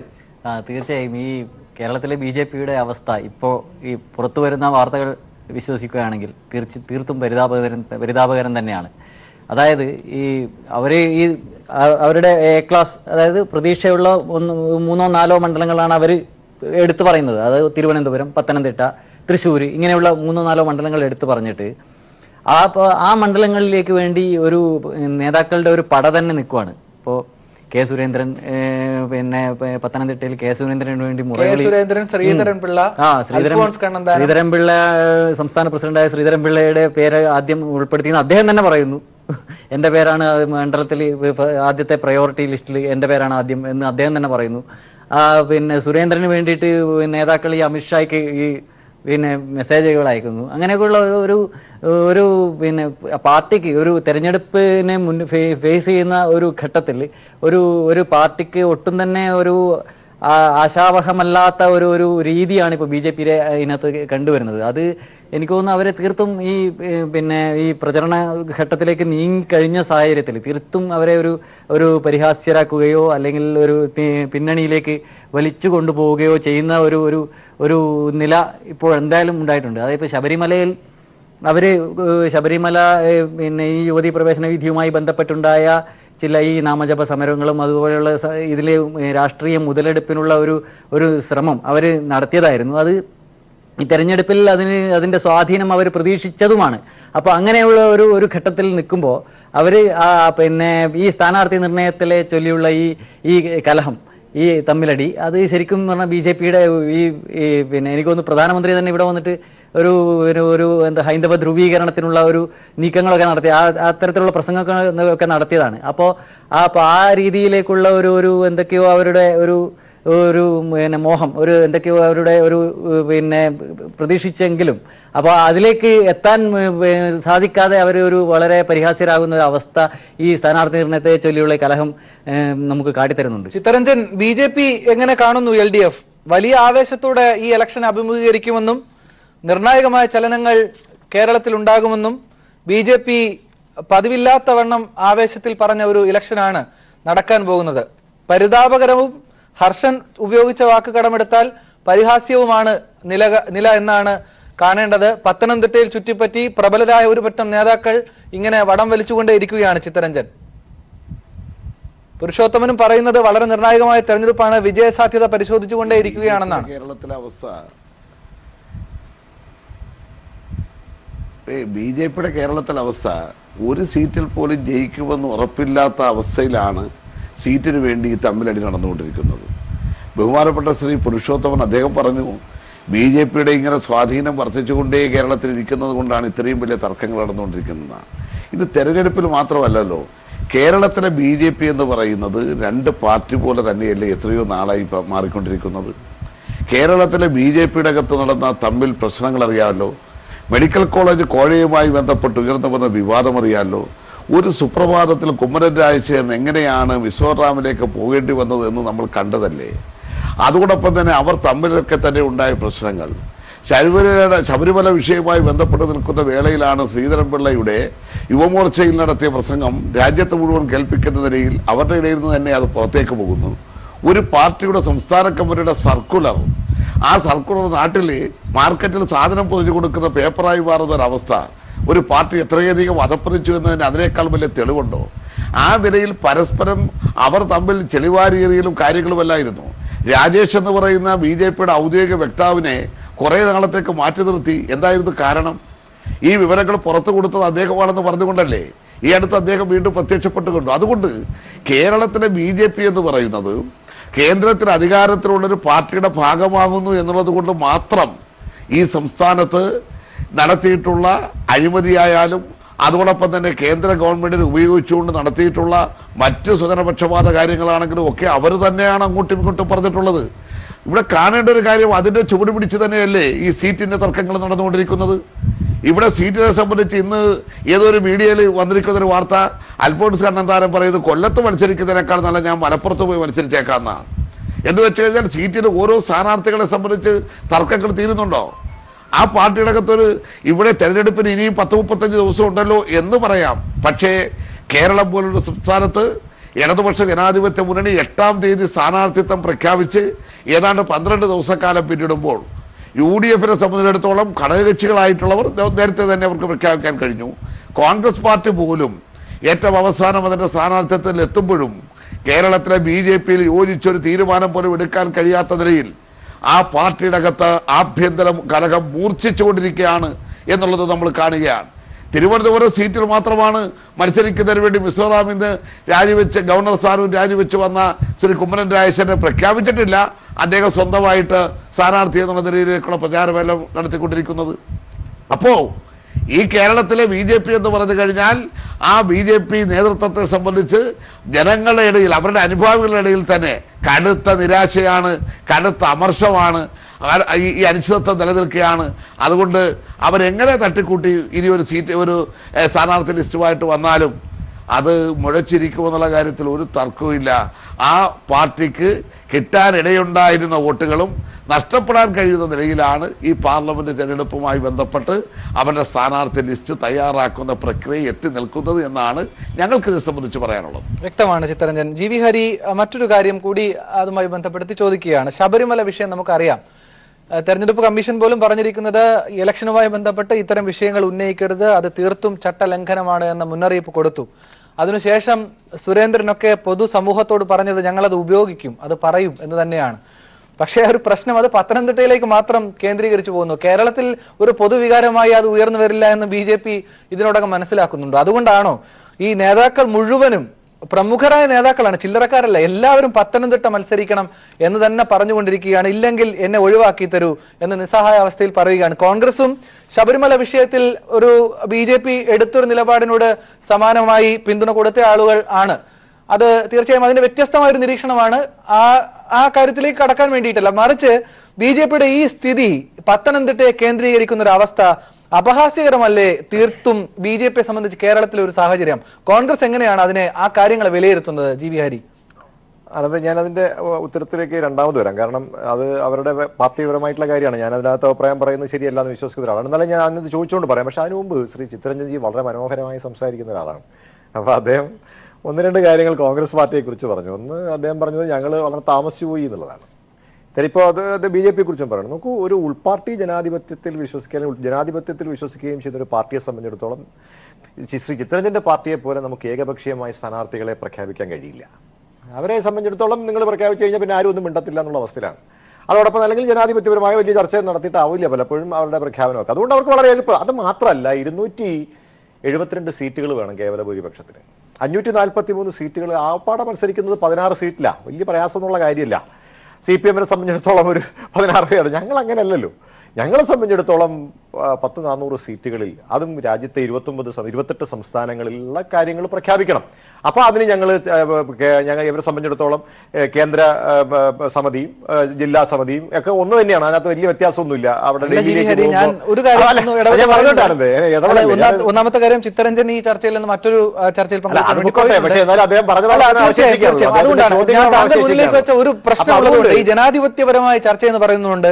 ഈ ജനാധിപത്യം ഞാൻ മനസ്സിലാക്കുന്നത് ഒരു വലിയ സംഘടന സംഘടനാ കമ്മിറ്റി അത് കൂടിയിരുന്നു കൊണ്ട് എനിക്കും ജി വി ഹരിക്കും വ്യത്യസ്തമായ തീർച്ചയായിട്ടും. അഭിപ്രായങ്ങൾ കാണും. ഒരുപക്ഷെ കടുത്ത അഭിപ്രായ വ്യത്യാസങ്ങൾ പക്ഷേ ഇത് ഈ ഒരു ജനാധിപത്യപരമായ കമ്മിറ്റി കഴിഞ്ഞ് പിരിഞ്ഞ് പുറത്തിറങ്ങിയിട്ട് അത് വ്യക്തിപരമായി ഓരോരുത്തരും മാധ്യമങ്ങളെ വിളിച്ച് ഇന്ന സംഭവങ്ങളാണ് എന്നോട് നീതി പുലർത്തിയില്ല എന്നൊക്കെ പറയുന്നതിന് ആനന്ദിന്റെ വെർഷനാണ് ആനന്ദ് പറയുമ്പോൾ ഇപ്പൊ ആനന്ദ് പറയുന്നത് ഒരു മാധ്യമ പ്രവർത്തന നിലയിലല്ല. തോമസിനാണ് ആദ്യഘട്ടത്തിൽ മാധ്യമ പ്രവർത്തകൻ എന്ന നിലയിൽ തന്നെ ചോദിക്കുകയാണ് കെ വി തോമസിന് സീറ്റില്ല എന്ന് പറയുമ്പോൾ അദ്ദേഹം ആദ്യം വിളിക്കുന്നത് മാധ്യമ പ്രവർത്തകരെയാണ്. ഞാനൊരു എം പി ആണ്, അദ്ദേഹത്തോട് ചോദിക്കേണ്ട കാര്യങ്ങളാണ്. അദ്ദേഹം പക്ഷെ എന്തായാലും ഇതെങ്ങനെ ജനാധിപത്യപരമാകും ജി വി ഹരി? നിങ്ങളും കെ വി തോമസും പറയേണ്ടത് ഒരേ വാക്കുകളല്ലേ ഒരു കമ്മിറ്റിയുടെ ചർച്ചയ്ക്ക് ശേഷം? അല്ല, ഞാൻ ചോദിക്കട്ടെ, മാധ്യമങ്ങളെ അദ്ദേഹം പറഞ്ഞ അവസാനം എന്താണ്? ഞാൻ ഒരു കാര്യത്തിലും ബി ജെ പിയിലേക്ക് പോകുന്നു അങ്ങനെയുള്ള കാര്യങ്ങളൊന്നും തീരുമാനിച്ചിട്ടില്ല. അത് എപ്പോഴും കോൺഗ്രസ് തന്നെയാണ്. അദ്ദേഹത്തെ സംബന്ധിച്ചിടത്തോളം വൈകാരികമായി അദ്ദേഹം പറഞ്ഞല്ലോ, വൈകാരികമായി ആ സമയത്ത് അദ്ദേഹത്തോട് ചില കാര്യങ്ങൾ പറയുന്നതിനുള്ള ബുദ്ധിമുട്ടാണ് പറഞ്ഞത്. വിഷയം അതല്ലല്ലോ. അപ്പൊ അദ്ദേഹം മറ്റൊരു കാര്യം പറഞ്ഞു, ചിത്തരഞ്ജൻ AI ഗ്രൂപ്പിന്റെ കാര്യത്തെ കുറിച്ച് പറഞ്ഞു. നോക്കൂ, ഞങ്ങളെ സംബന്ധിച്ചിടത്തോളം ഇപ്പൊ ഞാൻ പറയട്ടെ, 16 സ്ഥലങ്ങളിലും മത്സരിക്കാൻ പോകുന്ന ശ്രീ ബെന്നി ബെഹനാൻ എന്റെ നേതാവാണ്, ശ്രീ ടി സിദ്ദിഖ് നേതാവാണ്, ശ്രീ ഷാനിമോൾ ഉസ്മാൻ എന്റെ നേതാവാണ്. ഇവരെല്ലാവരുമായി വ്യക്തിപരമായ ബന്ധമുള്ള ആളാണ്. അപ്പൊ അതുകൊണ്ട് ഇവിടെ ചെന്നിത്തല ഇറങ്ങിപ്പോയി രമേശ് ചെന്നിത്തലയെ പോലെ KPCC എന്ന് പറയുന്ന പ്രസ്ഥാനത്തെ ശക്തിപ്പെടുത്തിയ ഒരു നേതാവ് കേരളത്തിൽ വേറെയില്ല. നിങ്ങൾ അത് ആദ്യം മനസ്സിലാക്കണം ഈ പാർട്ടിക്ക്. അപ്പൊ അദ്ദേഹത്തെ സംബന്ധിച്ചിടത്തോളം ഇറങ്ങിപ്പോയി എന്നൊക്കെ മാധ്യമങ്ങളുടെ വെർഷൻ മാത്രമാണ്. അവിടെ അദ്ദേഹത്തിന് ഇവിടെ നമുക്കറിയാം ET മുഹമ്മദ് ബഷീറിന്റെ അദ്ദേഹത്തിന്റെ കൺവെൻഷൻ ഉദ്ഘാടനം ചെയ്യേണ്ടത് അദ്ദേഹമായിരുന്നു. അതുകൊണ്ടാണ് അദ്ദേഹം ഡൽഹിയിൽ നിന്ന് പോകുന്നത്. അപ്പൊ അതുകൊണ്ട് ഇതിനൊക്കെ വളച്ചൊടിക്കുകയാണ്. എനിക്ക് മറ്റൊരു കാര്യം ശ്രീ പുരുഷോത്തമൻ ഇവിടെ പറഞ്ഞൊരു കാര്യം കൂടി ഞാൻ എന്തായാലും താങ്കൾ അതിലേക്ക് പൊക്കോളൂ. പക്ഷേ എല്ലാം വളച്ചൊടിച്ചു എന്ന് പറയരുത്. വളച്ചൊടിച്ച കാര്യത്തെ പിന്നെ വളച്ചൊടിച്ചല്ലാതെ പറയാൻ പറ്റും. ഈ രാജ്മോഹൻ ഉണ്ണിത്താന്റെ സ്ഥാനാർത്ഥിത്വം പ്രഖ്യാപിച്ച് കാസർഗോഡ് DCC പറയുന്നു ഇങ്ങോട്ട് ആരെയും കെട്ടിയിറക്കണ്ട. ഇതും മാധ്യമങ്ങളെ വിളിച്ചാണ് അവർ പറയുന്നത്. ഇതിന്റെ കാര്യം എന്താണ്? ചില നേതാക്കന്മാർ അടക്കം ജി വി ഹരി ഇന്നും പ്രശ്നമുണ്ടായി. രാജ്മോഹൻ ഉണ്ണിത്താൻ ഉച്ചയോടുകൂടി അടിയന്തരമായി മുഴുവൻ UDF ഘടകകക്ഷികളെ വിളിച്ചു ചേർക്കേണ്ടി വന്നു. എന്നിട്ട് രാജ്മോഹൻ ഉണ്ണിത്താൻ പറയുകയാണ് ഇനി UDF തീരുമാനിക്കുന്നത് അനുസരിച്ച് സ്ഥാനാർത്ഥി യോഗങ്ങളിൽ പങ്കെടുക്കൂ, ആ നിലയിൽ മുന്നോട്ട് പോകാൻ കഴിയൂ എന്ന് അദ്ദേഹത്തിന് പരിമിതിക്കുള്ളിൽ നിന്ന് പറയേണ്ടി വരുന്നു. പക്ഷെ ഇത് പച്ചയായി മനസ്സിലാക്കുമ്പോൾ ഈ പ്രശ്നം സങ്കീർണമല്ലേ ജി വി ഹരി? അതിനെ നിങ്ങൾ എല്ലാം മാധ്യമങ്ങളുടെ കെട്ടുകഥയായി പറയരുത്. സങ്കീർണമായ പ്രശ്നങ്ങളെ പരിഹരിക്കുന്നത് ചർച്ചയിലൂടെയാണ്. അതാണ് തീർച്ചയായും. പക്ഷേ എല്ലാ മാധ്യമങ്ങളുടെ കെട്ടുകഥ എങ്ങനെയാവും? മാധ്യമങ്ങളുടെ തെറ്റ്, മാധ്യമങ്ങൾ ചിലതിനെ വളച്ചൊടിക്കുന്നു എന്ന് മാത്രമേ പറഞ്ഞുള്ളൂ. മാധ്യമങ്ങൾ ഇതിൽ ഏതാണ് മാധ്യമങ്ങൾ ഇതുമായി ഇത് സ്പെസിഫൈ ചെയ്ത് ഇതിൽ ഏതാണ്? ചർച്ചയിൽ നിന്ന് ഇറങ്ങിപ്പോയി രമേശ് ചെന്നിത്തല അത് അങ്ങനെ പറയാനുള്ള കാരണം ആ ചർച്ച കഴിഞ്ഞ് അപ്പോൾ അദ്ദേഹം കൊച്ചിയിൽ വരുമ്പോൾ ഞങ്ങളുടെ പ്രതിനിധി അടക്കം അദ്ദേഹത്തിനോട് ചോദ്യങ്ങൾ ചോദിക്കുന്നു. ഒരു അക്ഷരം മിണ്ടാതെ അദ്ദേഹം പോയി. അദ്ദേഹത്തിന് അന്ന് തന്നെ ഉമ്മൻചാണ്ടി ഉദ്ഘാടനം ചെയ്യുമ്പോൾ അദ്ദേഹത്തിന് സമയത്ത് ഉമ്മൻചാണ്ടി പോവുകയായിരുന്നില്ലല്ലോ. ഉമ്മൻചാണ്ടി പറയുന്നത് ആന്ധ്രയിലെ തെരഞ്ഞെടുപ്പിനെ സംബന്ധിച്ച് പറയാൻ കഴിയും.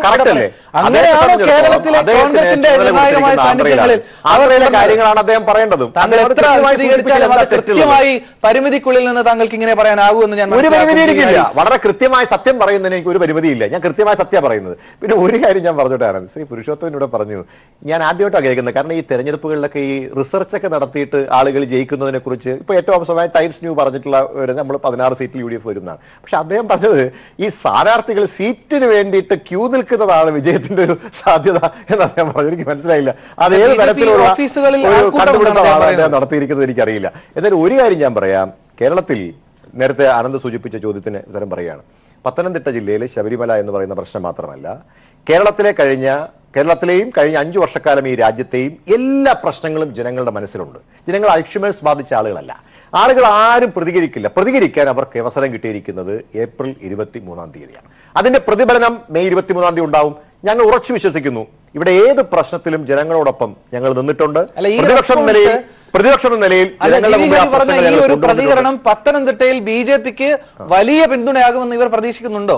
എങ്ങനെ ചോദ്യം? അല്ല, ഈ പ്രതികരണമില്ലേ മനസ്സിൽ വെച്ചുകൊണ്ട് ഈ ഇലക്ഷൻ വരുമ്പോൾ ജനങ്ങൾ കൃത്യമായി പ്രതികരിക്കുമെന്ന് താങ്കളുടെ ഒരു നിരീക്ഷണമില്ലേ? അത് BJP വലിയ പ്രതീക്ഷയോടെ പത്തനംതിട്ടയിൽ ആ പ്രതീക്ഷയൊക്കെ ജനങ്ങൾ തീരുമാനിക്കേണ്ടതാണ്. ഞാൻ പറയുന്നത് എനിക്ക് അതിനകത്ത് കൃത്യമായിട്ടുള്ള അങ്ങനെ ഒരു ഏകപക്ഷീയമായ അഭിപ്രായം ഞാൻ പറയില്ല ഒരിക്കലും. ഞാൻ പറയുന്നത് വളരെ കൃത്യമായി ഈ കാര്യങ്ങൾ ഇപ്പൊ ആനന്ദിനെയും എന്നെയും പോലെ വിദ്യാസമ്പന്നരായിട്ടുള്ള ആളുകളാണ് കേരളത്തിൽ.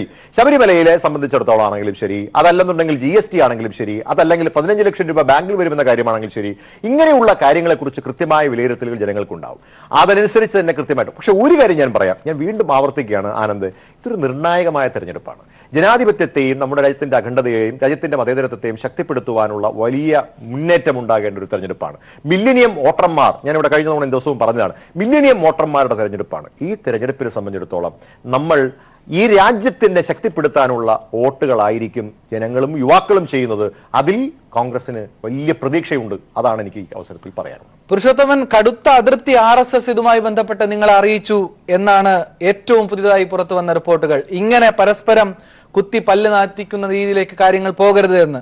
അത്രയും രൂക്ഷമായി കാര്യങ്ങൾ നിൽക്കുമ്പോഴാണ് പുരുഷോത്തമൻ ലവലേശം ആശങ്കയില്ലാതെ പറയുന്നത് വിജയമാണ് ലക്ഷ്യം, അതുകൊണ്ട് കൂടിയാലോചനകൾ തുടർന്നുകൊണ്ടേയിരിക്കുകയാണ് എന്ന്. പുരുഷോത്തമൻ,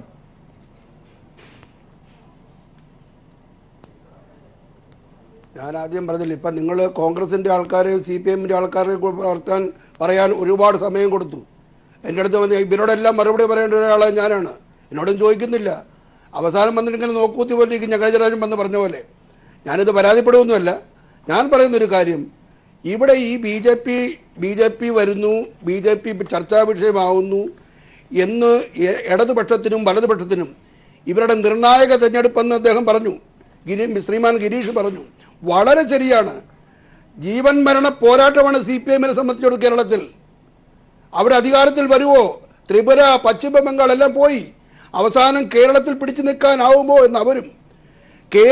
കേന്ദ്രത്തിൽ എങ്ങനെ അധികാരത്തിൽ വരാൻ 20 സീറ്റിലെ ഭൂരിപക്ഷം സീറ്റും അവർ പ്രതീക്ഷിക്കുന്നുണ്ട് കോൺഗ്രസ്സുകാർ. ബാക്കിയെടുത്തെല്ലാം പോവുകയാണ്. UP, മധ്യപ്രദേശ്, രാജസ്ഥാൻ പുരുഷോത്തമൻ, താങ്കൾ ഒരു പ്രശ്നമുള്ളത് താങ്കൾ കൃത്യമായി അഡ്രസ് ചെയ്യുന്നില്ല എന്നുള്ളത് കൊണ്ടാണ്. ഇടപെടുന്നതല്ല പുരുഷോത്തമൻ. ഞാൻ ചോദിക്കുന്നത് കേരളത്തിലെ സ്ഥാനാർത്ഥി നിർണയത്തിനെ സംബന്ധിച്ച് കടുത്ത അതൃപ്തി RSS അറിയിച്ചിരിക്കുന്നു. ഇങ്ങനെ വ്യക്തിപരമായി വടം വലിച്ച് ഇത് രൂക്ഷമാക്കരുത്, സങ്കീർണമാക്കരുത് എന്ന് ചോദിക്കുമ്പോൾ നമ്മൾ തുടങ്ങിയത് ദേശീയ രാഷ്ട്രീയത്തിലാണ്. നമ്മൾ അത് പരിശോധിച്ചാണ് കേരളത്തിലെത്തിയത്. കേരളത്തിനെ കുറിച്ച് പറയൂ. അതെ,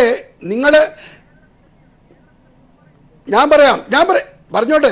ആനന്ദൻ, നിങ്ങളുടെ വാക്കുകൾ എന്റെ വായി തിരികെ വെക്കാതെ. കേരളത്തിൽ അങ്ങനെ അതൃപ്തി ഉണ്ടെന്ന് അവിടെ ആർക്കാ അതൃപ്തി? അതൃപ്തി എന്നൊരു സാധനം ഇല്ലല്ലോ. പിന്നെ എന്തിനാ അതൃപ്തിയെ കുറിച്ച് നമ്മൾ ചർച്ച ചെയ്യുന്നത്? ആർക്കാ അതൃപ്തി? ആനന്ദിനോട് ആരാ പറഞ്ഞു ഇങ്ങനെ അതൃപ്തി ഉണ്ടെന്ന്? ആർക്കും ഇവിടെ അതൃപ്തിയില്ല. BJP സ്ഥാനാർത്ഥികളെ നിർണയിക്കാൻ അല്പസമയമെടുക്കുന്നു, ആലോചിച്ച് ആൾക്കാരെ നിർത്തുന്നു. ഇന്ന് അല്ലെങ്കിൽ നാളെ പ്രഖ്യാപിക്കും. ആരൊക്കെയാണ് സ്ഥാനാർത്ഥികൾ, എവിടെയൊക്കെയാണ് വിജയ സാധ്യത എന്ന് ആലോചിക്കേണ്ട സമയം വേണ്ടേ? ചുമ്മാ എടുത്തു ചാട്ടക്കാരൻ്റെ എല്ലൊടിച്ച് വിടു വിധി. എടുത്തു ചാടി ഇരിക്കുന്നതിന് കാലം കിട്ടാൻ പറ്റുമോ? വീടുകാലേ. അത് BJP ആലോചിക്കാൻ സമയം വേണ്ടേ? അതവർ ചെയ്യുന്നത്. ശരി, വ്യക്തമാണ് പുരുഷോത്തമൻ. നമുക്ക് ഈ മാധ്യമപ്രവർത്തകൻ എന്ന നിലയിൽ സ്വതന്ത്രമായി പറയൂ, എന്താണ് ഈ നിരീക്ഷണത്തിനോട് താങ്കളുടെ വിലയിരുത്തൽ? ആർക്കാണ് അതൃപ്തി? RSS അങ്ങനെ ഒരു അതൃപ്തി എന്ന് മുന്നോട്ട് വച്ചിട്ടില്ല. ഇത് എല്ലാ മാധ്യമങ്ങളുടെ സൃഷ്ടി എന്ന നിലയിൽ പലപ്പോഴും രാഷ്ട്രീയ നേതാക്കൾ എളുപ്പം കണ്ടെത്തുന്ന ഒരു വഴിയാണ് ഇങ്ങനെ പറഞ്ഞു മാറ്റി നിർത്തുക എന്നുള്ളത്. ഹർഷൻ? അല്ല, തീർച്ചയായും ഞാൻ ഇതിനകത്ത് പറയാനിരിക്കുന്നത് ഒന്നാമത്തെ കാര്യം, ഇത് ദേശീയ രാഷ്ട്രീയത്തിൽ ഇപ്പോൾ ഈ പറഞ്ഞ പോലെ കോൺഗ്രസ് വളരെ നിർണായകമായി കരുതുന്ന ഈ തെരഞ്ഞെടുപ്പിനെ അവർ കേരളത്തിലേക്കാണ് വളരെ പ്രതീക്ഷയോടെ ഉറ്റുനോക്കുന്നത്. അപ്പോൾ ഈ കേരളത്തിൽ അവർ ഈ സ്ഥാനാർത്ഥി നിർണയ ചർച്ചകളിൽ ഉണ്ടായിട്ടുള്ള ഈ പൊട്ടലും ചീറ്റലും അത് സ്വാഭാവികമാണ് കോൺഗ്രസിൽ എല്ലാ കാലത്തും. എന്നാലും അത് ഉണ്ടായിട്ടുള്ള ഒരു ക്ഷീണം മറികടക്കാൻ അവർ കുറച്ച് അധ്വാനിക്കേണ്ടി വരും. കാരണം ഈ നേതാക്കളൊക്കെ ആത്മാർത്ഥതയില്ലായ്മ എന്ന് തോന്നിക്കുന്ന തരത്തിൽ, അതായത് പിന്നെ പാർട്ടിയോട് ഉള്ള ആത്മാർത്ഥതയില്ലായ്മ കാണിക്കുന്ന തരത്തിലേക്ക് പിന്മാറുന്ന ഒരു അന്തരീക്ഷം, അവരുടെ വ്യക്തിപരമായിട്ടുള്ള ചില താല്പര്യങ്ങൾ എന്നൊക്കെ പറഞ്ഞിട്ട് ആ രീതിയിലേക്ക് പുറമേക്ക് ചിത്രീകരിക്കപ്പെടുന്ന ഒരു അവസ്ഥയുണ്ട്. BJP-യിലാണെങ്കിൽ ഇതുപോലെ തന്നെയാണ്. സീറ്റ് കിട്ടുക എങ്ങനെയെങ്കിലും ഒരു ജയസാധ്യത അല്ല, ഒരു പ്രതീക്ഷയുള്ള സീറ്റ് എന്ന് അവർ തന്നെ കണ്ടെത്തിയ ഒരു 2-3 മണ്ഡലങ്ങളിലേക്ക് വേണ്ടിയിട്ട് കടിപിടി കൂടുക. അപ്പോൾ ഇതൊക്കെ ഒരു അധികാരമോഹം അവരിൽ ഉണ്ടാകും. നേരെ മറിച്ച് ഞാൻ നിഷ്പക്ഷമായിട്ടാണ് പറയുന്നത്. ഞാൻ ഒരു ഇടതുപക്ഷ അനുഭാവി എന്നുള്ള രീതിയിലൊന്നുമല്ല ഞാൻ പറയുന്നത്. പക്ഷേ ഈ ഇടതുപക്ഷത്തിൻ്റെ ഈ സ്ഥാനാർത്ഥികളെ നോക്കിയാൽ ഇടതുപക്ഷത്തിനും ഈ വളരെ ജീവൻ മരണ പോരാട്ടം, നേരത്തെ പുരുഷോത്തമൻ പറഞ്ഞതുപോലെ ജീവൻ മരണ പോരാട്ടമാണ് ഈ കേരളത്തിലെ തെരഞ്ഞെടുപ്പ്, ഈ ലോക്സഭാ തെരഞ്ഞെടുപ്പിൽ കേരളത്തിലെ അവസ്ഥ. അപ്പോൾ ഇടതുപക്ഷം അത് കണ്ടറിഞ്ഞുകൊണ്ട് ഇടതുപക്ഷം സ്ഥാനാർത്ഥി നിർണയം പൂർത്തിയാക്കി വളരെ ഇംപ്രസീവായിട്ടുള്ള ഒരു പട്ടിക, അതായത് ഈ നിയമസഭാ മണ്ഡലങ്ങളിലൊക്കെ ഒരു ജനസ്വാധീനം അറിയിച്ചിട്ടുള്ള MLA-മാരെ അടക്കം അണിനിരത്തിക്കൊണ്ടുള്ള ഒരു പട്ടിക അവർ പുറത്തിറക്കി. തീർച്ചയായും നിരീക്ഷണം വ്യക്തമാണ്. ഏതായാലും ഈ ചർച്ച പൂർണ്ണമാവുകയാണ്. കോൺഗ്രസിന്റെ പ്രമുഖ നേതാക്കൾ BJP-യുടെ പാളയത്തിലേക്ക് നടന്നു കയറുന്നത് ഒട്ടും ഗൗരവം കുറയുന്ന കാര്യമല്ല. എങ്ങനെ രാജ്യം ഭരിക്കുമെന്നാണ് അവർ നമ്മളോട് പറയാൻ ശ്രമിക്കുന്നത് എന്നതിനെ സംബന്ധിച്ച് കുറച്ചുകൂടി വ്യക്തത കോൺഗ്രസിന്റെ സമുന്നതമായ നേതൃത്വം വരുത്തിയേ മതിയാകൂ. അതേസമയം കടുത്ത ഗ്രൂപ്പ് തർക്കങ്ങൾക്കൊടുവിൽ കേരളത്തിലെ UDF സ്ഥാനാർത്ഥി ചിത്രം വ്യക്തമാകുന്നുണ്ട്. LDF UDF സ്ഥാനാർത്ഥികൾ ജനസമക്ഷം നിൽക്കുകയുമാണ്. പക്ഷേ ഈ ചർച്ചയിലും BJP എവിടെയെന്ന്, അല്ലെങ്കിൽ കേരളത്തിൽ BJP തെരഞ്ഞെടുപ്പിൽ മത്സരിക്കുന്നില്ലേ എന്നടക്കമുള്ള ചോദ്യങ്ങളോട് കൃത്യമായ പ്രതികരണം നടത്താൻ BJPയുടെ പ്രതിനിധിക്കായിട്ടില്ല. ന്യൂസ് ആൻഡ് വ്യൂസ് പൂർണ്ണമാകുന്നു. നമസ്കാരം.